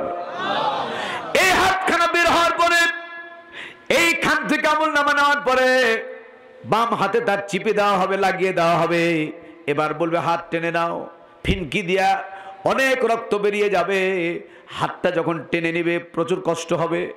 হাত থেকে এরকম করে আমলনামা খান দেখবে, দেখার পরে সঙ্গে সঙ্গে বলবে, মালি হাদাল কিতাব লা ইউগাদিলু সাগীরাতাও ওয়ালা কাবীরাতান ইল্লা আখসাহা। কি অবাক করা কিতাব হাতে পেলাম, কি আশ্চর্যকর কিতাব হাতে পেলাম, দলিল হাতে পেলাম। লা ইউগাদিলু সাগীরাতাও ওয়ালা কাবীরাতান ইল্লা আখসাহা। আরে জীবনে যা ছোট অপরাধ করেছি, বড় অপরাধ করেছি, সব লেখা আছে। যাদের জন্ম আজন্ম পাপ, মিথ্যা বলা অভ্যাস, যাদের মিথ্যা বলা অভ্যাস, তারা কবরও মিথ্যা বলবে, ডাইরেক্ট আল্লাহর সামনেও তারা মিথ্যা বলবে। ঠিক কিনা? তারা আল্লাহর সামনে মিথ্যা কি বলবে শুনুন। বলবে, রব্বুল আলামিন এই কাজ আমি করি নাই। এই যে অ্যাক্সিডেন্ট দেখাচ্ছে, এই দুর্ঘটনা দেখাচ্ছে, মাকে পিটাই দেখাচ্ছে, আলেমকে জবাই করা দেখাচ্ছে, এই যে সমস্ত সিগনেচার করা দেখাচ্ছে, জমি জাল করেছি দেখাচ্ছে, খাদ্যে ভেজাল দিয়েছি, ইত্যাদি ইত্যাদি, এগুলি সব মিথ্যা কথা। এই কাজগুলি আমার দ্বারা হয় নাই, সব মিথ্যা কথা। আমার আল্লাহ তাআলা বলবে, হায়রে মুনাফিক। আল্লাহ পাক তৎক্ষণাৎ বলবেন, দুনিয়াতে জাগতিকভাবে তোমার জন্য অনেক সময় সত্যকে মিথ্যা বানাবার জন্য টাকা দেওয়া উকিল ব্যবহার করেছিলে। ভাইরা আমার, ভুল করবেন, ভুল বুঝবেন না, মাফ করবেন আল্লাহর রাস্তে। এই বর্তমান জামানায় যে উকিল যত মিথ্যা বানাতে পারবে, তার ব্যবসা তত জমজমাট। ঠিক কিনা? আস্তে কেন বলছেন ঠিক কিনা? তবে সবাই যে মিথ্যা বলে এটা আমি বলবো না। আমার ভাইরা, মেজরিটি পার্সেন্ট। এর জন্য আল্লাহ তাআলা এখানে বলেছেন ইম্পারেটিভ সেন্টেন্স, আলাইহিম ওয়াকিলা। আমরের সেগা, আলাইহিম ওয়াকিলা। তুমি কি জাগতিকভাবে দুনিয়ার মতো ওইরকম মিথ্যুক উকিল কামনা করছো? আলাইহিম ওয়াকিলা। এ কথা বলার পরে পরে সঙ্গে সঙ্গে আল্লাহ তাআলা সূরা ইয়াসিনের 64 নম্বর আয়াত আল্লাহ ঘোষণা করলেন, আল ইয়াউমা নাখতিমু আলা আফওয়াহিহিম ওয়া তুকাল্লিমুনা আইদিহিম ওয়া তাশহাদু আরজুলুহুম বিমা কানু ইয়াকসিবুন। আল ইয়াউমা নাখতিমু আলা আফওয়াহিহিম, এই কুলাঙ্গারের সঙ্গে সঙ্গে আল্লাহ ইচ্ছা করবেন আর মুখটা মোহরাঙ্কিত করে দিবেন, মুখটা বন্ধ হয়ে যাবে। কি হবে? চেরে বসা লোক ভাই যা ভাবের কথা বলেন, মুখটা কি হবে? মুখটা বন্ধ হয়ে যাবে। অত কাল্লিমুনা আইদিহিম, ইয়াদুন মানে হাত, আইদিহিম হাত সমূহ, একাধিক হাত। হাতকে আল্লাহ জিজ্ঞেস করবে, হাত রে এই তথ্যগুলা ঠিক না বে ঠিক? হাতে তৎক্ষণাৎ বলবে আল্লাহ সব ঠিক। কেমনে বুঝলাম? কেমনে তুমি জানলাম? সঙ্গে সঙ্গে বলবে আমার সাক্ষী আছে, হাতেও বলবে আমার সাক্ষী আছে। কে তোমার সাক্ষী? ওয়াতাশহাদু আরজুলুহুম, রিজলুন মানে পা, আরজুলুহুম। এবার পাকে জিজ্ঞেস করবে, পা রে এই যে হাতে কথাগুলি বললে ঠিক না ঠিক? হাত সঙ্গে সঙ্গে পায়ে বলবে রব্বুল আলামিন হাতে যতগুলি তথ্য দিয়েছে 100% সব তথ্য সঠিক। কেমন করে ওভার কনফার্ম কেমন করে হলে? এত সত্য তথ্য কেমন করে তুমি জানলে? পায়ে বলবে আল্লাহ এই কুলাঙ্গার আপনার জমিনে মদ পান করতে গিয়েছিল, জেনার আড্ডায় গিয়েছিল, তারির আড্ডায় গিয়েছিল, চুরি করতে গিয়েছিল, ডাকাতি করতে গিয়েছিল, তাহাজ্জুদ পড়তে গিয়েছিল, নামাজ পড়তে গিয়েছিল, হজ করতে গিয়েছিল, ভালো কাজ মন্দ কাজ যত জায়গায় গিয়েছিল, আমাকে দিয়েই হেঁটে হেঁটে তোমার বান্দা সব জায়গায় গিয়েছিল। আপনি ইচ্ছা করলে কি হাত পাকে রেখে যেতে পারবেন? সম্ভব? কিয়ামতের ময়দানে সাক্ষী দরকার হবে না, এই হাত এবং পা আপনার বিরুদ্ধে সাক্ষী দিবে। আমার মায়েরা, সেদিন কিয়ামতের ময়দানে হাত পা যখন সাক্ষী প্রদান করবে, আল্লাহ তাআলা তৎক্ষণাৎ বলবে, ইয়া মালাকুত আইমানুকুম ইলা সিরাতিল জাহিম। ও ফেরেশতা, আর এক মুহূর্ত দেরির কোনো সুযোগ নাই। ইলা সিরাতিল জাহিম, এই নাফরমানকে জাহিম জাহান্নামের রাস্তা দেখায় দাও। চিৎকার করে জোরে বলেন না সুবহানাল্লাহ। আর একটু জোরে বলেন না সুবহানাল্লাহ। এবার চলে আসি আবার তৃতীয় নাম্বার ফেরেশতা মুনকির নাকির যখন সেখানে উপস্থিত হবে। বিরক্ত হচ্ছেন? সেদিন বিরক্ত, সেদিন আপনাকে মজা লাগবে। সেদিন রহমান ফেরেশতা যখন হাজির হবে এবং তার সাথে সাথে সাইদ সোয়েদ ফেরেশতা চলে যাবে, বিদায় হয়ে যাবে।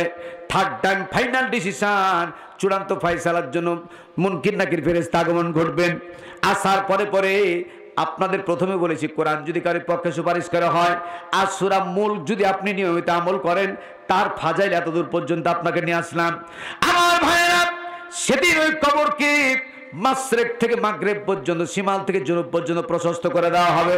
চিৎকার মেরে জোরে বলেন না সুবহানাল্লাহ।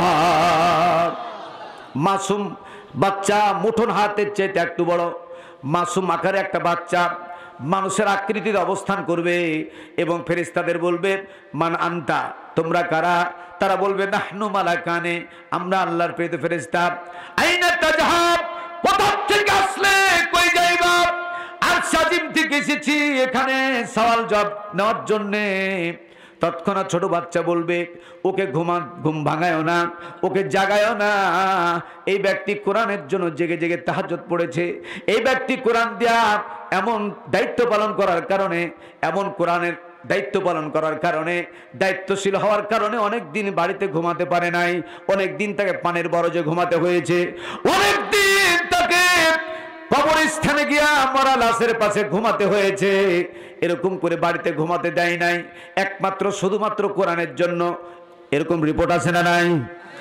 আমার ভাইরা, ওই দিন মাসুম বাচ্চা বলবে, ও ফেরেশতারা, যত প্রশ্ন তোমরা তার পক্ষ থেকে আমাকে করো, আল্লাহি, আল্লাহর কসম করে বলি, তার পক্ষ থেকে সমস্ত প্রশ্নের জবাব তোমাদেরকে আমি দিয়া দেব।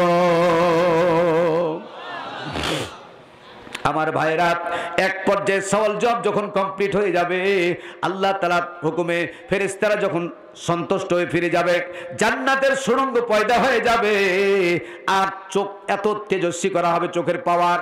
আমার ভাইরা, লক্ষ লক্ষ মাইল প্রশস্ত করা হবে কবরটাকে। জোরে বলেন মারহাবা। আমার ভাইরা, ওই মাসুম বাচ্চাকে দেখার জন্য আল্লাহ কিছুক্ষণের জন্য, আল্লাহ তার ওয়াহদিয়াতকে কিছুক্ষণ প্রকাশের জন্য আল্লাহ পাক যখন তার জ্ঞান ফিরাবেন, এবার মাসুম বাচ্চাকে কবরওয়ালা জিজ্ঞেস করবে, মান আনতা, তুমি কে? আনতা মালাইকা, আনতা ইনসান, আনতা নূর, তুমি কি ফেরেশতা, তুমি কি মানুষ, না তুমি কোথা থেকে আলো এসেছো? লা জবাব, কোনো জবাব দিবে না। লাস্ট পর্যন্ত ব্যক্তি যখন ছাড়তে চাইবে না, লাস্ট অব্দি তখন ওই মাসুম বাচ্চা বলবে, আমার পরিচয়, আমি কোনো ফেরেশতা না, আমি কোনো আলো না, আমি কোনো ইনসান মানুষ না। তাহলে তোমার অবশ্যই পরিচয়টা আমাকে দেওয়া লাগবে।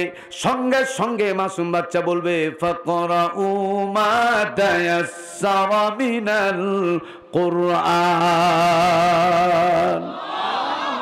আমি হলাম খণ্ডিত অংশ কোরআনের। আল্লাহু আকবার। আমি হলাম কোরআনের খণ্ডিত অংশ।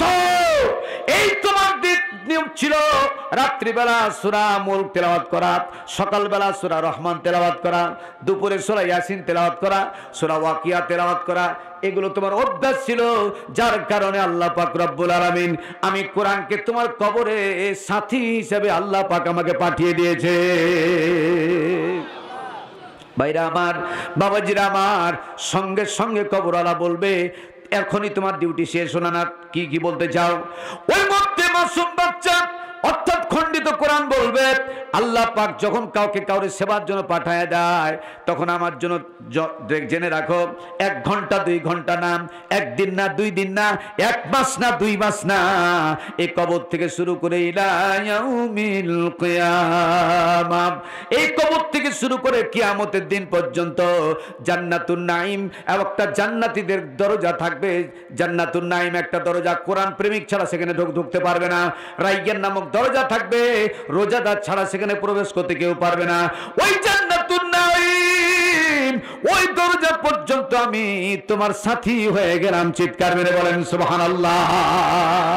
আর একটু জোরে জোরে বলেন না সুবহানাল্লাহ। ভাইরা আমার, বাবাজিরা আমার, তাহলে আপনাদের প্রত্যেককে কোরআন শিক্ষা করা দরকার আছে না নাই? কোরআন আমল করা দরকার আছে না নাই?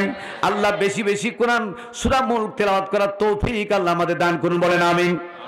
এই সূরার মধ্যে আল্লাহ তাআলা বললেন তাবারাকাল্লাযী বিয়াদিহিল মুলক, অতীব বরকতময় সে আল্লাহ, আকাশ এবং জমিনের একচ্ছত্র মালিকানা যার হাতের মুঠের ভিতরে।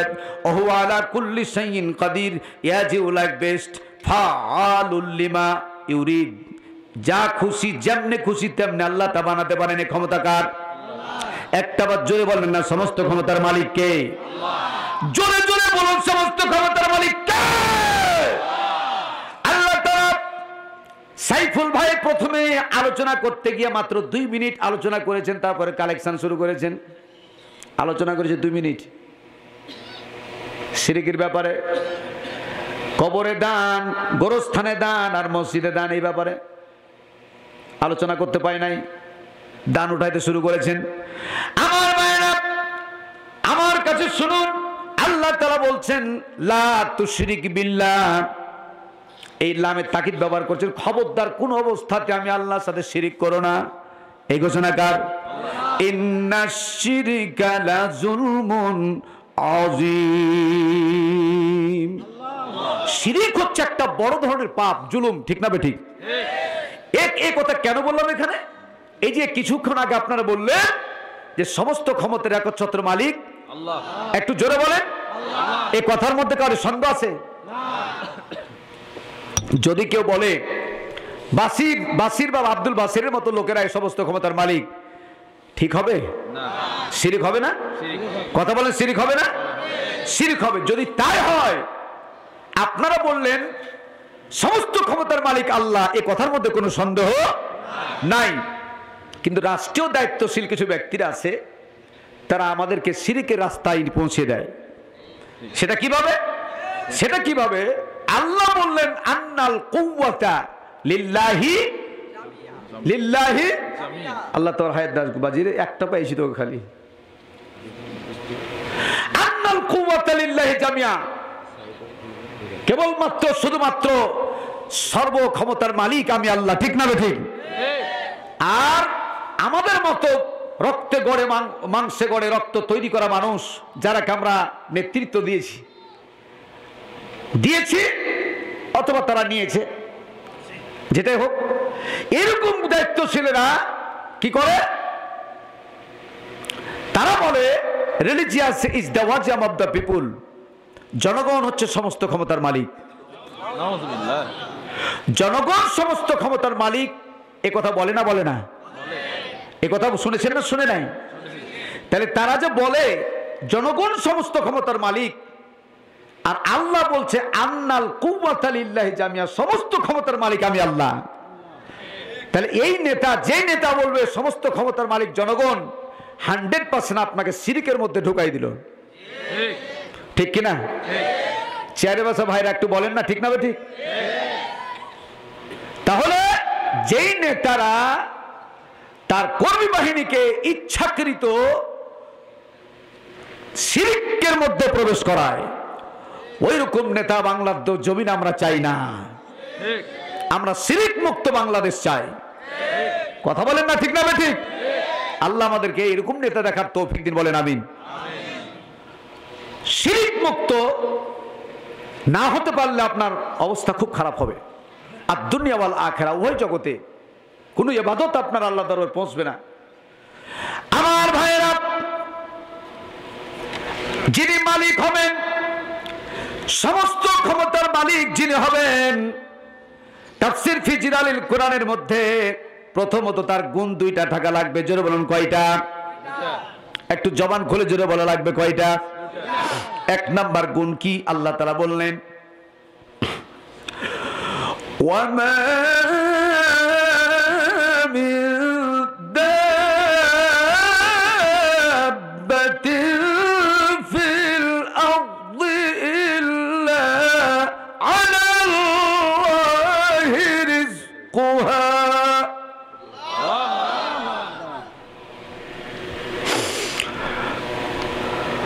ويعلم مستقرها ومستودعها كل في كتاب مبين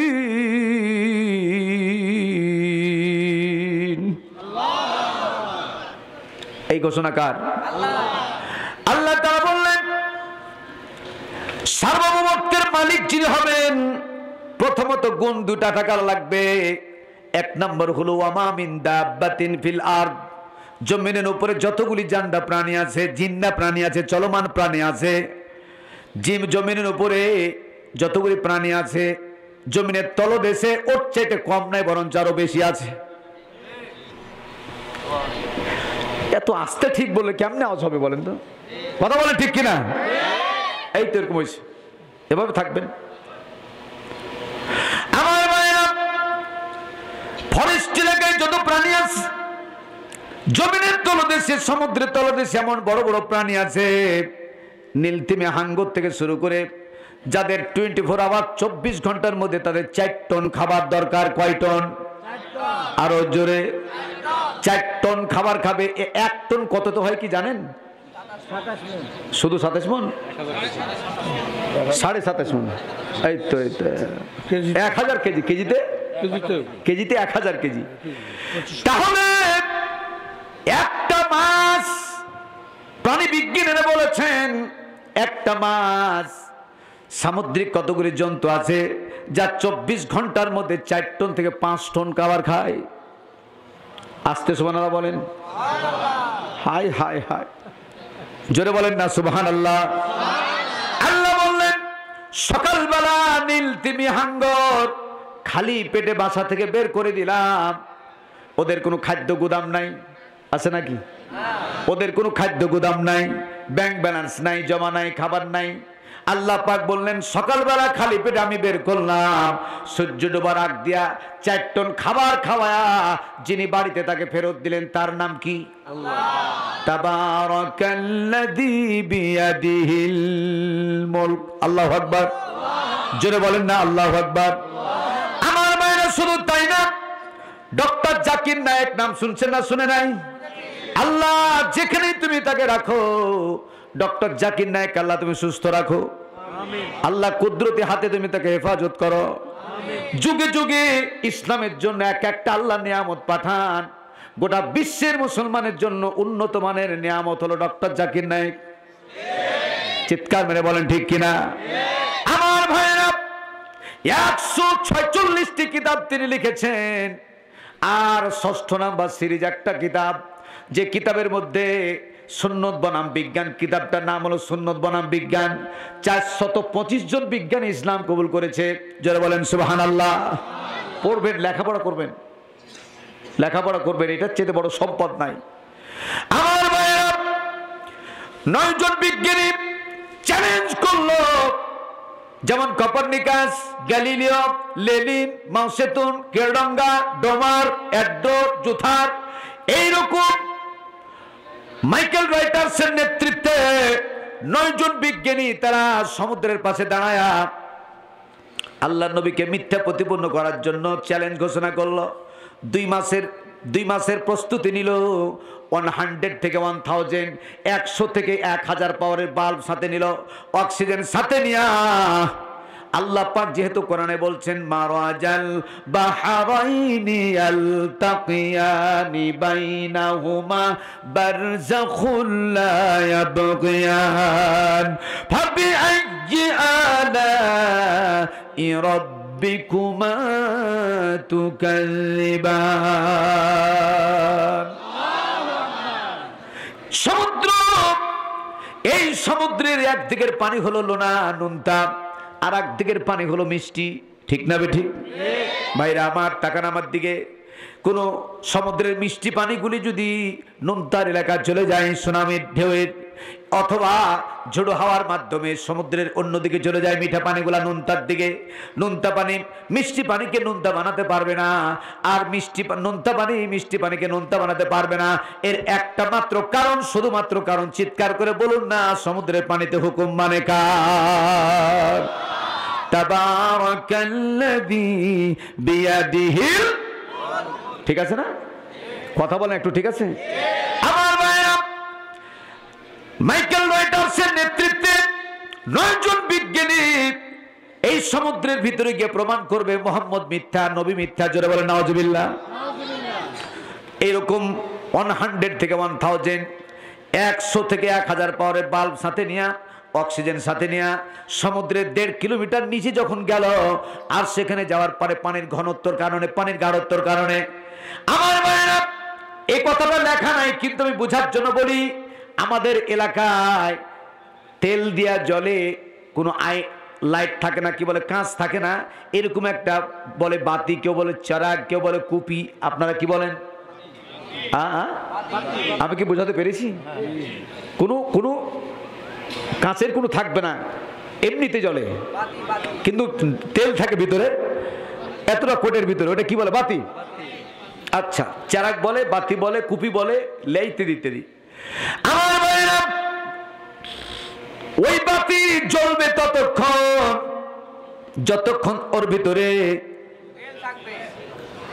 বলেন কি থাকবে? এতে তেলের দাম বাড়ুক আর কমুক, তেল থাকবে। ঠিক না বে ঠিক? আমার ভাইরা, গোটা পৃথিবীর ইতিহাসে একবারই 15 টাকা লিটার বেড়েছে, ইতিহাসে কোথাও নাই। আল্লাহ বর্তমান সরকারের পূর্ণ হেদায়েত দান করুন। কৃষি প্রধান দেশ বাংলাদেশ, ঠিক কিনা? কথা বলে না জি? আল্লাহ অন্তত গরিবদের দিকে তাকায়া তার প্রতি রহম করুন, অন্তত তেলের দামটা যেন কমায়া দেয়। বলেন আমিন। আল্লাহ দরখাস্ত মঞ্জুর করে, বলেন আমিন। মাইকেল রয়টার্স একড্রো জুথার 1.5 কিলোমিটার পানির নিচে যাওয়ার পরে বাতিতে তেল না থাকলে যেমন নিভিয়ে যায়, 1000 পাওয়ার, 1000 পাওয়ারের বাল্ব সেরকম নিভিয়ে গেল। অ্যাস্টনিশড হয়ে গেল, অবাক হয়ে, স্থির হয়ে 72 ঘন্টা সেখানে, 24 ঘন্টা অবস্থান করলেন।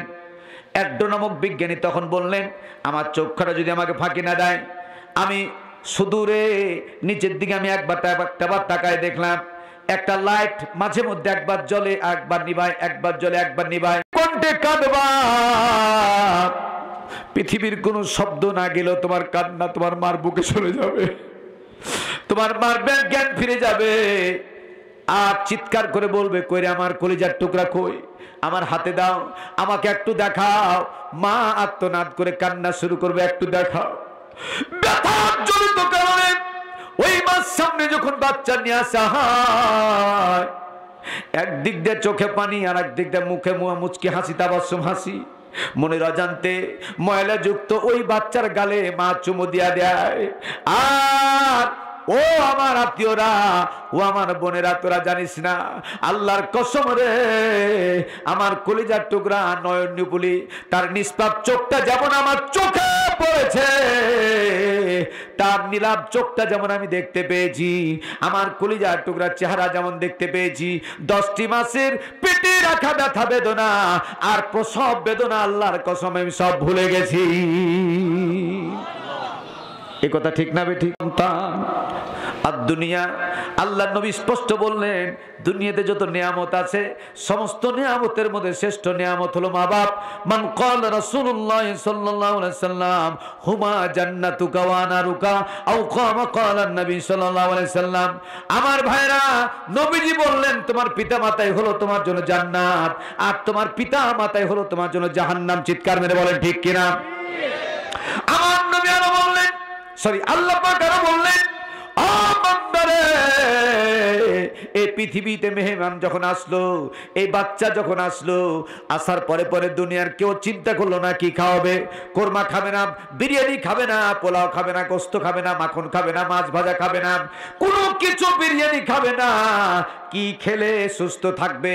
এই জন্য 19 প্রকার মেডিসিন যুক্ত খাবার যখন মায়ের পেটের মধ্যে বাচ্চা যখন ছিল, ওই বাচ্চা দুনিয়াতে আসার 6 মাস আগ দিয়া আমি তার উত্তম খাবার তার মায়ের বুকের উপরে আমি আল্লাহ রিজার্ভ করে রেখে দিয়েছি। তাবারাকাল্লাযী বিয়াদিহিল মুলক। সুবহানাল্লাহ বলেন, আর একটু জোরে বলেন না সুবহানাল্লাহ। আমার মায়েরা, আমার বাবাজিরা, এর পরে পরে 2 নাম্বার ব্যাখ্যাতে যায়। আল্লাহ রাব্বুল আলামিন 2 নাম্বার ব্যাখ্যায় তিনি বলছেন, যিনি তাবার সমস্ত ক্ষমতার মালিক হবেন, তাই 2 নম্বর ক্ষমতাটা কি থাকা লাগবে? আল্লাহ পাক বললেন, কাইফা তাকফুরুনা বিল্লাহি ওয়া কুনতুম আমওয়াতান ফাআহইয়াকুম সুম্মা ইউমীতুকুম সুম্মা ইউহয়ীকুম সুম্মা ইলাইহি তুরজাউন। ও মানুষ, কি করে তোমরা কুফরি করো আমি আল্লাহর সাথে? অকুনতুম আমওয়াতান, এই পৃথিবীতে তোমার কোনো অস্তিত্ব ছিল না। কেমনে অস্তিত্ব আসলে এতক্ষণ পর্যন্ত? তাই বললাম, ঠিক না বেঠিক? কিন্তু আল্লাহ পাক বললেন, অকুনতুম আমওয়াতান, তোমার দুনিয়াতে কোনো অস্তিত্ব ছিল না। ফাআহইয়াকুম, আমি অস্তিত্ব দান করলাম। সুম্মা ইউমীতুকুম, আবার মৃত্যু দান করবে কে? আল্লাহ। মৃত্যুর মালিক কে? আল্লাহ। জোরে জোরে বলেন না, মৃত্যুর মালিক কে? আল্লাহ তাআলা সূরা মুলকি 2 নম্বর আয়াত আল্লাহ তাআলা বললেন, পড়েন, আল্লাযী খালাকাল মাউতা ওয়াল হায়াতা লিয়াবলুয়াকুম আইয়ুকুম আহসানু আমালা ওয়া হুয়াল আজিজুল গফুর। আল্লাহু আকবার। আল্লাযী খালাকাল মাউত ওয়াল হায়াত, আল্লাহ পাক বললেন আমি মৃত্যু এবং হায়াতকে সৃষ্টি করেছি। আগে বললেন মৌতের কথা, আল্লাযী খালাকাল মাউত, আল্লাযী খালাকাল মাউত ওয়াল হায়াত, হায়াতের কথা বলেছেন পরে, আর মৌতের কথা বলেছেন আগে। এই মৃত্যুটা এবং রিজিক, 2টা জিনিস পৃথিবীতে আমরা আসার আগেই আল্লাহ তাআলা পৃথিবীতে পাঠিয়েছেন। কি কি? একটা হচ্ছে রিজিক, কার কোথায় রিজিকে বরাদ্দ আছে এটা। 2 নম্বর হচ্ছে কার কোথায় মৃত্যু হবে এটা। জোরে বলেন সুবহানাল্লাহ। জোরে বলবেন না সুবহানাল্লাহ। আজকে আমাদের নেতারা, আজকে আমাদের নেতা নেত্রীরা যা আছে, অনেক সময় বলে কোনো এটাও একটা শিরক, এটা কবিরা গুনাহ হয়ে যায়। আহারে অমুক ব্যক্তিটার অকাল মৃত্যুতে আমরা শোকাহত, বলে না? অকাল মৃত্যু বলে না? কথা বলেন না কেন? অকাল মৃত্যু, এটা কথা বলা কবিরা গুনাহ। অকালে কারোর মৃত্যু হয় না, কালেই মরে, ঠিক না বেঠিক? 2 নম্বর হচ্ছে যে অনেক সময় অনেকে বলে আহারে অমুক ব্যক্তিটা মৃত্যুর সাথে পাঞ্জা লড়ছে, বলে না?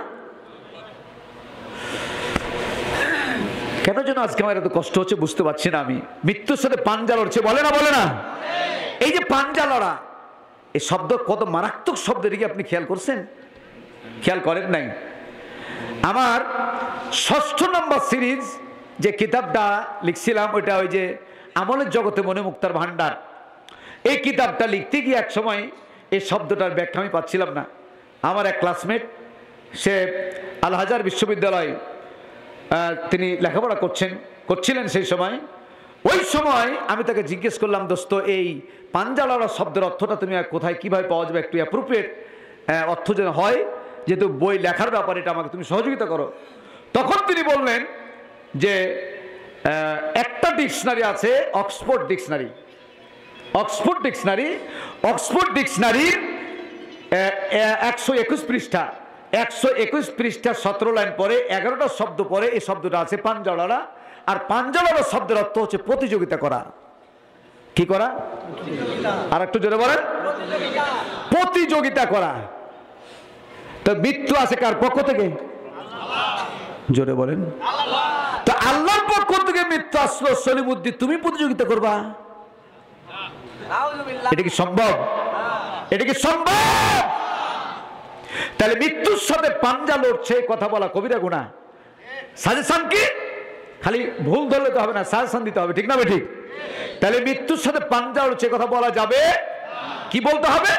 মৃত্যু শয্যায় শায়িত, মৃত্যু শয্যায় শায়িত, মৃত্যু স্বরে পাঞ্জা উঠছে বলা কথা বলা যাবে, অমুক ব্যক্তিটার অকাল মৃত্যু হয়েছে কথা বলা যাবে না। এই কথাগুলা থেকে বিরত থাকবেন। এগুলো গভীরা গুনাহ হবে, বড় ধরনের গুনাহ হয়ে যাবে। আল্লাহ তাআলা আমাদের সবাইকে এই বড় বড় গুনাহ থেকে আল্লাহ হেফাজত করুন, বলেন আমিন। জবানটা খুলে চিৎকার মেরে জোরে বলেন আমিন। আমার ভাইরা, আমার বাবাজিরা, আপনার একটা কথা শুনলে খুব খুশি হবেন, এর আশা করছি ইনশাল্লাহ। সেটি হচ্ছে, যদিও হজের ব্যাপারটা খুব বেশি সিরিয়াসলি হয়নি। 12টা কি বেজে গেছে নাকি? 12টা বাজেনি, 12:40, 12:43। আচ্ছা শুনেন শুনেন, সংক্ষিপ্ত সময়ের মধ্যে ইনশাল্লাহ ছেড়ে দেবো। যে কথা বলতেছিলাম যে এবারও কিন্তু হজের ব্যাপারটা যদি অনিশ্চিত, তারপরেও কাবা শরীফের প্রধান ইমাম, একটু তাকান এদিকে, কাবা শরীফের প্রধান ইমাম ডক্টর আব্দুর রহমান আস-সুদাইসি, একটু দেখি, আব্দুর রহমান আস-সুদাইসি, তিনি কিন্তু বর্তমানে সৌদি আরবের প্রধান বিচারপতি। আল্লাহু আকবার, আলহামদুলিল্লাহ, বলেন আলহামদুলিল্লাহ। আমি তার মসজিদে গিয়েছি, আজিজিয়া তার বাড়ি, সেখানে আমি গিয়েছি এবং তার মসজিদে আমি মাগরিবের নামাজ পড়িয়েছি। সঙ্গত কারণে আমার মা আমার সাথে ছিলেন, তিনি আমাকে ইমাম হিসাবে নিয়োগ দেওয়ার প্রস্তাব তিনি দিয়েছিলেন। আলহামদুলিল্লাহ।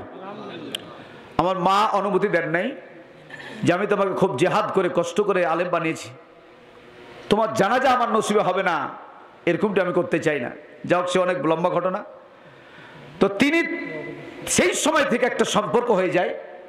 এবার তিনি মেসেজ চলে এসছে, আল্লাহ পাকের খাস মেহেরবানি, যদি আমি মারা না যাই তাহলে বাংলাদেশ থেকে যদি রয়্যাল গেস্ট হিসেবে 20 জনকে নেয়, 20 জন মানুষ যদি বাংলাদেশ থেকে নেয়, আর আমি যদি বেঁচে থাকি, ইনশাল্লাহ আমার সেখানে যাওয়ার আল্লাহ পাক যদি ফয়সালা করেন, যাওয়া হবে ইনশাআল্লাহ। আল্লাহ যেন কবুল করেন, বলেন আমিন। এটা গেস্ট হিসাবে দাওয়াত দিয়েছেন, সেই মেসেজটা অলরেডি আমার কাছে এসে গেছে। আলহামদুলিল্লাহ বলেন। এই কথাটা কেন বললাম, বলার একমাত্র কারণ হলো যে আমার বাংলাদেশি প্রিয় ভাইয়েরা, হযরত ওমর ফারুক রাদিয়াল্লাহু তাআলা আনহু যখন হজে যাচ্ছিলেন, এমন তো অবস্থায় রসুলের কাছে দোয়া চাইলেন, রসুল দোয়া দিলেন, মাথায় হাত দিয়ে দোয়া দিলেন, ওমর চলে যাচ্ছে। রসুল তৎক্ষণাৎ বলছি, ইয়া ওমর তাল হো না, তাল হো, তাল, এদিকে আসো, এদিকে আসো, তাল তাল আসো। আবার পাগলের মতো দৌড়িয়ে গেলেন। হযরতে ওমর রাদিয়াল্লাহু তাআলা আনহুকে মাথা হাত বুলিয়ে হাসতে হাসতে রসুল বলছে, ইয়া ওমর, তুমি তো দোয়া নিলা, কিন্তু আর একটা জিনিস তো তোমাকে দেওয়া হয়নি। কি দেওয়া হয়নি না? তো মক্কা আল মুকাররমা, ভেরি ইম্পর্টেন্ট পয়েন্ট, খুবই গুরুত্ব দিয়ে শোনেন। মক্কা আল মুকাররমা, মদিনাতুল মুনাওয়ারায় 178টি জায়গায় আল্লাহ দোয়া কবুল করার ওয়াদা করেছেন। আর একটু চিৎকার মেরে জোরে বলেন সুবহানাল্লাহ। আল্লাহর ওয়াদা কি মিথ্যা হতে পারে? এটা চিন্তা করাই কবিরা গুনাহ, ঠিক না? ঠিক। আমি কোরআনের প্রতিযোগিতা দিয়েছিলাম মক্কায়, কাবার চত্বরে। এর প্রেজেন্টেশন হিসাবে 178টি জায়গা পরিদর্শন করার আমাকে হুকুম করা হয়েছিল সরকারিভাবে। মাত্র 58টি জায়গা আমি পরিদর্শন করতে পেরেছিলাম, সময় আর ছিল না, ফ্লাইটের ডেট হয়ে গেছিল। এবার আল্লাহ তাআলা যদি আমাকে সুযোগ দেন, হায়াতে রাখেন, আর রসুল বললেন, ওমর আমার জন্য দোয়া করতে ভুলিও না। আমি আজকে তাহিরপুর এলাকাবাসী, আমি আপনাদের মসজিদেই ছিলাম। মসজিদটা আমার মনে হয় বাংলাদেশে যদি মানে 10টা বড় ধরনের মসজিদ থাকে, আপনাদের এটা একটা, ঠিক না বেটি? আমার মনে হয় বাগমারায় এর চেয়ে বড় মসজিদ আর মনে হয় নাই, মনে হয় নাই, রাজশাহী জেলায় নাই। আমি এত বেশি খুশি, এস্টনিশড হয়ে গেছি। আচ্ছা, কেউ কি বলতে পারবেন যে একটা কাতারে কয়জন মানুষ ই করে ধরে? 70-72 জন। বলি আলহামদুলিল্লাহ। সেকেন্ড একটা মসজিদ আছে, তাহলে সেটা নয়াদিয়ারি, সেখানে 55টা লোক ধরে, তাহলে ওর চাইতে এটা অনেক বড়। আলহামদুলিল্লাহ বলি। অন্তত এই আল্লাহর ঘরকে সামনে নিয়ে বলি যে সেই জায়গাগুলাতে যেহেতু গেস্ট হিসেবে যাবো ইনশাল্লাহ, এই জায়গাগুলি সবকিছু পরিদর্শন করা হবে। আল্লাহ দোয়া কবুল করার ওয়াদা করেছেন। কি করেছেন? কথা বলেন। ওয়াদা করেছেন এই জায়গাগুলাতে আপনাদের জন্য, আপনাদের নামে যদি আমি দোয়া করি, এতে আপনারা খুশি হবেন নাকি কি হবেন? খুশি হবেন না? কথা বলেন না জোরে, খুশি হবেন না? আমি ওয়াদা করছি রাত্রিতে আল্লাহর কাছে, আল্লাহ তাহিরপুর বাসী অন্তত আজকে মাহফিলকে কেন্দ্র করে ওয়াদা করলাম এই ব্যক্তিগুলোর জন্য দোয়া করতে তুমি আমাকে মাথায় আল্লাহ তুমি আমার স্মরণ শক্তি তৈরি করে দিও, বলেন আমিন।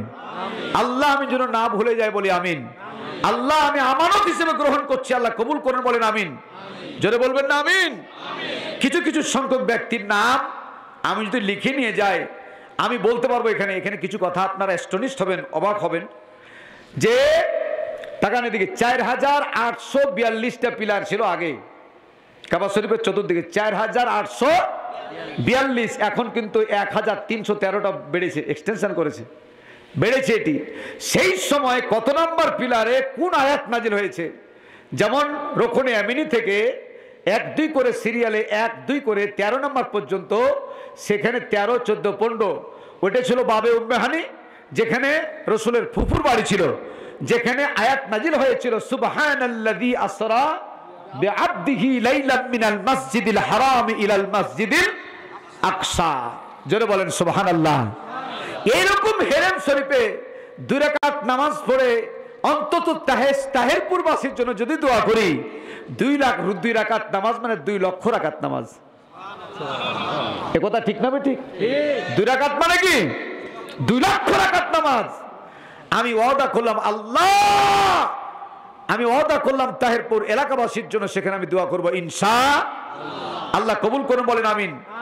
1 নাম্বার এই ব্যক্তির নাম দিয়ে যেখানে আয়াত নাজিল হয়েছে, আল্লাহ তোমার দ্বীনি প্রতিষ্ঠান, তোমার ঘর, এটা কার ঘর? কার ঘর?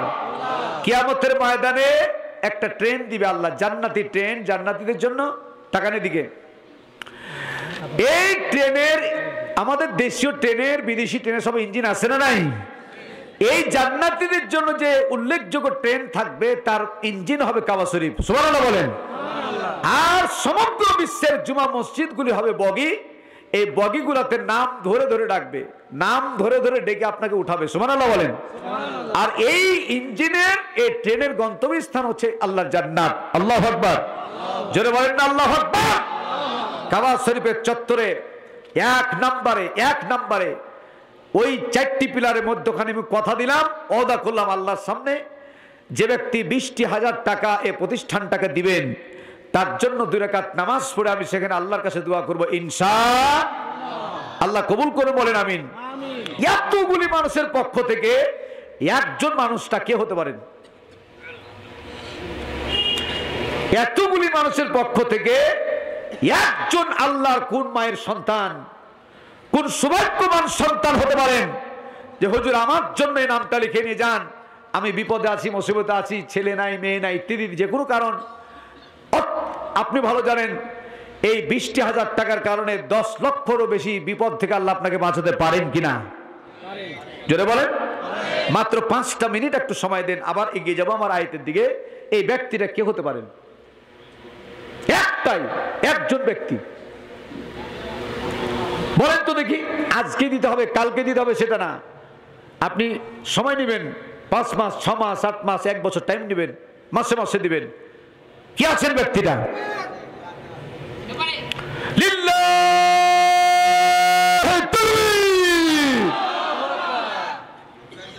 আমি দেখতে ভুল না করলে এই জায়গায় একটা হাত উঠছিল,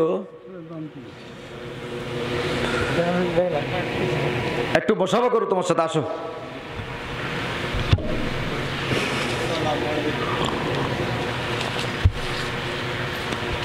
জাযাকুমুল আহারে, আল্লাহু আকবার, আল্লাহু আকবার।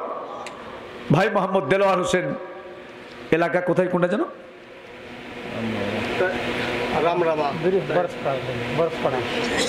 আপনার ব্যাখ্যা করে লেখেন। ভাই দেলোয়ার হোসেন 20,000 টাকা, আব্বা মা বেঁচে আছেন ভাইজান? বেঁচে আছেন আলহামদুলিল্লাহ। একসাথে একটু আমি দোয়া করবো, আল্লাহ দেলোয়ার ভাইয়ের দান কবুল করুন, বলেন আমিন। আল্লাহ সোনার মক্কা মদিনার জিয়ারত না করে তাকে দুনিয়া থেকে নিও না, বলেন আমিন। আল্লাহ যদি একান্ত যেতে নাই পারে, আল্লাহ ঘুমের মাধ্যমে, স্বপ্নের মাধ্যমে তোমার বন্ধুর সাথে তুমি এক নজর দেখা করে দিও, জবান খুলে বলেন আমিন। আসমানি বালা, জমিনি বালা, হাওয়াই বালা, সর্বপ্রকার বালা মুসিবত থেকে দেলোয়ার ভাইয়ের পরিবারকে আল্লাহ তুমি হেফাজত করিও। জবান খুলে বলেন আমিন। আমি ওয়াদা করলাম এই রসুলের ফুফু বাবে উম্মে হানি, সেখানে গিয়ে আপনার নামে এই 2 রাকাত নামাজ পড়ে আমি দোয়া করবো ইনশাআল্লাহ। ঠিক আছে। 2 নাম্বার, একজন কোন ব্যক্তি আছেন সেখান থেকে 16, 17, 18 নাম্বার পিলার, সেখানে আল্লাহ পাক সূরা তাহা মা আনজালনা আলাইকাল কুরআনে তাসকা এই সূরা নাজিল করেছেন, যেখানে জান্নাতীদের খাবার দেওয়া হবে মাছের কলিজা দিয়ে। সুবহানাল্লাহ বলেন। এই সুসংবাদটা দিয়েছেন 16, 17, 18 নাম্বার 10,000 টাকা একজন মাত্র ব্যক্তি কি আছেন? একজন। লিল্লাহি তাকবীর। চিৎকার মেরে বলেন আলহামদুলিল্লাহ। আমার এই ভাই মনে হয় তুলছিলেন হাত, ওই সময় মনে হচ্ছিল একবার দান করছে। আল্লাহু আকবার। একবার দান করেছেন তিনি। আরিফুল ইসলাম ভাই, আপনারা কিন্তু বাড়ি ব্যাখ্যা লিখেন, এটা আমি নিয়ে যাব, আপনারা এটা পাবেন। আরিফুল সাগর, ভবানীপুর, ভবনপুর, 10,000 টাকা আল্লাহ কবুল করুন বলেন আমিন। আব্বা মা বেঁচে আছেন ভাই? আহা, জনম দুঃখিনী মা দুনিয়াতে না। আল্লাহ সাগর ভাইয়ের আম্মাকে তুমি জান্নাতুল ফেরদাউস দান করো। আল্লাহ তার গুনাহ কথা মাফ করো। আল্লাহ তুমি জান্নাতের পরিবেশ তুমি তাকে কবরে দান করে দাও। আল্লাহ সাগর ভাইকে তুমি পাক্কা নামাজি বানায় দিও। আল্লাহ দিনদার ইমানদার বানায় দিও। আল্লাহ কোরআন যেন তার পক্ষে সুপারিশ করে তৌফিক দিও। জবানটা খুলে জোরে বলেন না আমিন। এবার মাত্র 2 জন ব্যক্তি 5,000 করে 2 জন ব্যক্তি 21, 22 এবং 23 নাম্বার পিলার, সেখানে সূরা বানী ইসরাইল নাজিল হয়েছে। কে আছেন সেখানে? 2 জন ব্যক্তি 5,000 1 নাম্বার পেয়ে গেছে। লিল্লাহি তাকবীর। কি নাম? সৈয়দুজ্জামান মীর, অধ্যাপক সৈয়দুজ্জামান মীর। আল্লাহু আকবার। আপনার ভালো করে লেখেন। অধ্যাপক সৈয়দুজ্জামান মীর, সৈয়দুজ্জামান মীর। আচ্ছা, একটু থামেন। শহীদুজ্জামান মীর 5,000। হ্যাঁ, কি ভাই নাম? মোহাম্মদ জাবেদ আলী, বাড়ি ঝিকড়া। মোহাম্মদ জাবেদ আলী, ঝিকড়া, বাগমারা। আল্লাহ কবুল করুন বলেন আমিন। আব্দুল সালাম এই মসজিদের সভাপতি ছিলেন, আগে মারা গেছেন। তার আব্বা, তার ছেলে 10টা দান করে, একটা এসি আর 10,000 টাকা দান করলেন নগদ।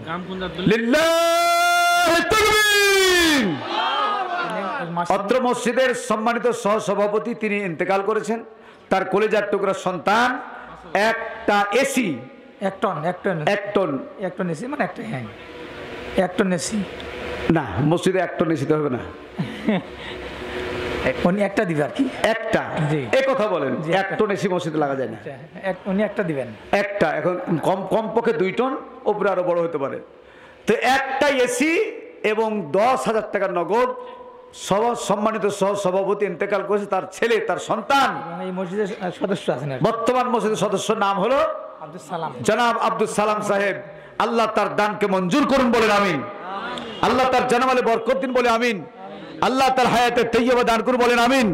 আল্লাহ তার বাবাকে জান্নাতুল ফেরদাউস দান করুন বলেন আমিন। আল্লাহুম্মা আল্লাহুম্মা আমিন। আর মাত্র 1 জন ব্যক্তি 5,000। জি, জাযাকাল্লাহু তাআলা।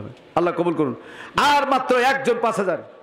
এটা হচ্ছে আমার ঠিকানা, হ্যাঁ, এটা দিয়ে দেবেন তাহলে হবে। মোহাম্মদ শরীফুল শেখ। লিল্লাহি তাকবীর। কত টাকা? 5,000। একজন লেখেন হুজুর আতাউর রহমান। মোহাম্মদ শরীফুল শেখ। থামেন।